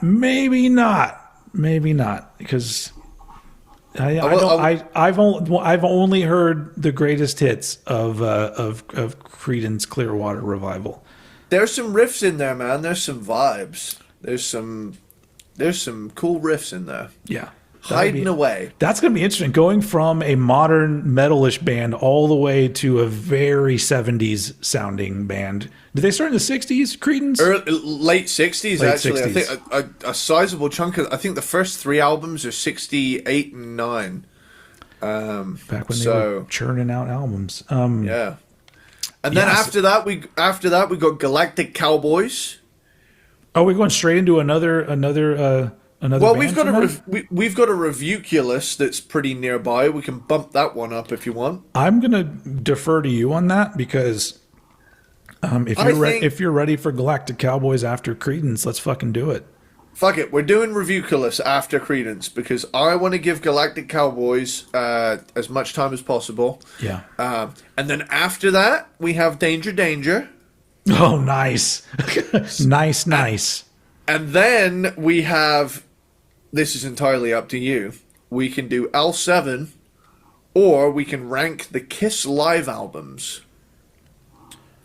Oh, I want to do both of those actually. Okay. I don't really care which one we do first because I'm excited to talk about L7 and the Kiss live albums.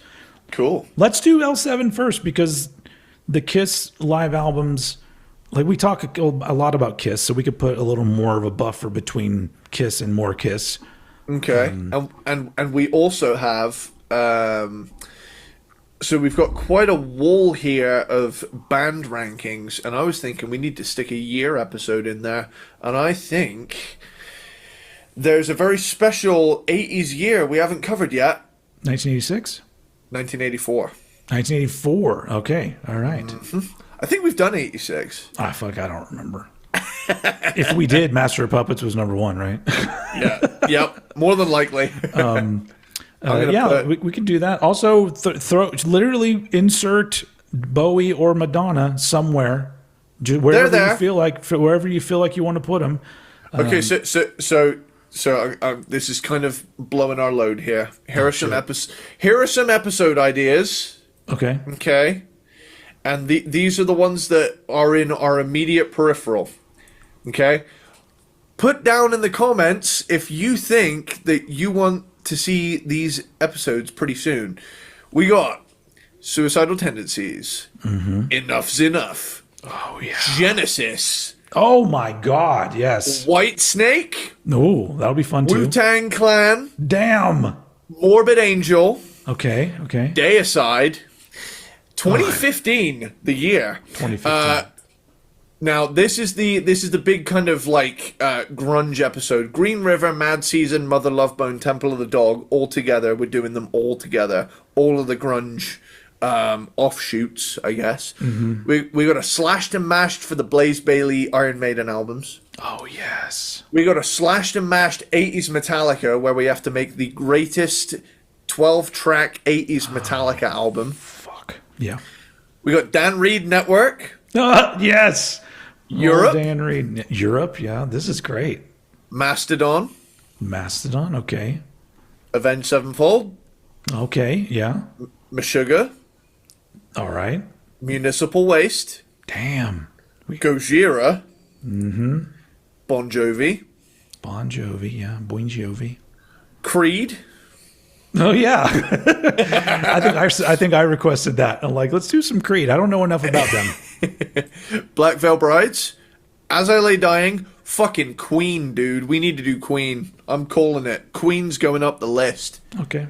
I mean, we could probably shuffle a few of those because we have, places to put like newer bands or bands that are like, just mix up the genres on that shit. We could probably go through and just like, swap things around. But but yeah, we also have Sum 41, Radiohead, David Bowie, and Madonna. Okay. And we have 3 more Slashed and Mashed in mind. We got to make like an EP of the best song from each of the 7 Toto singers. Okay. Slashed and Mashed, Ripper Priest, which is the Ripper Priest albums. Yeah. And Slashed and Mashed, the best of Mike Patton across all of his projects, barring Faith No More and Mr. Bungle. They have to be external to those two because we've already ranked those. Yeah. Somebody requested that too because we did Lane Staley. They're like, you got to do Mike Patton. And absolutely. I'm like, yeah, but like, I almost feel like we should make it more difficult on ourselves and include Bungle and Faith No More. But but everything has to be represented somehow. Well, either way, when we get to it, we'll figure it out. But I just feel like, having to choose just a couple Faith No More songs. How the fuck would we do that?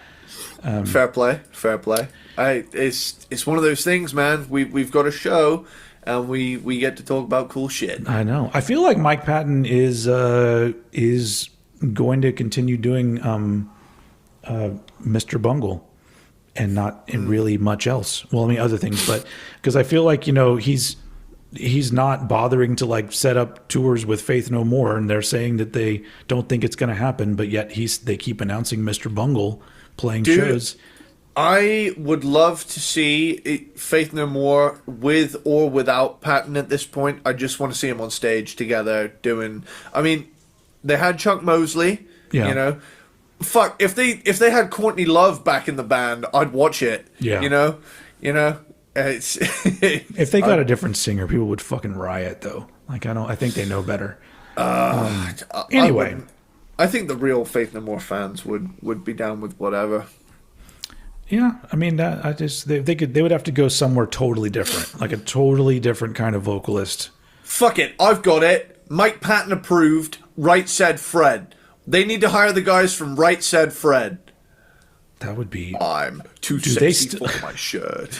Yes. Do they still do music? Right Said Fred. I don't know enough about them. Stay Right tuned for the Right Fred. Said Fred ranking.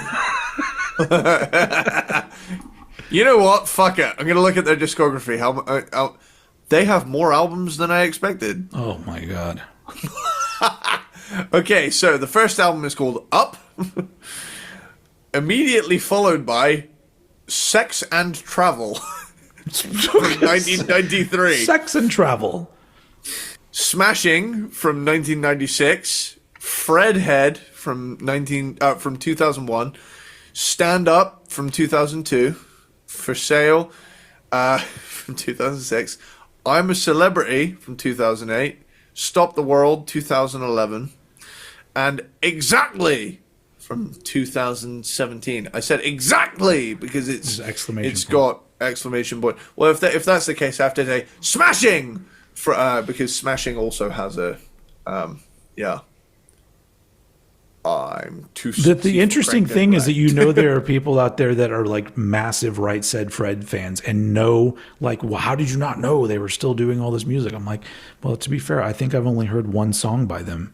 Like, I don't remember another song by Right Said Fred.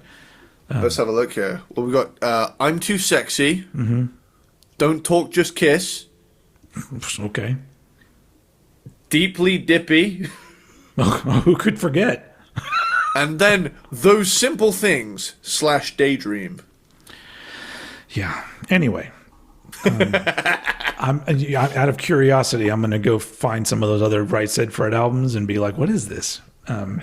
This is where it becomes your favorite thing. I know. I'm going to be like obsessed with collecting Right Said Fred albums. Then, anyway, yeah. Okay. Well, let's call it. This has been a longer episode, but everyone got. Hopefully, those of you that don't really care about Architects, you enjoyed us as you normally do because we when the fans just like us talking. So next week. Or the next time we're back. I don't like saying next week because you never know what's going to happen. But next time you see us, we'll be ranking Creedence Clearwater Revival, which will be interesting. But it's also dipping into like an area that we've never really gone to before. Like we don't go to the 70s a lot, and we definitely don't go to folk adjacent, which I guess I would call CCR folk adjacent because they're not a folk band necessarily.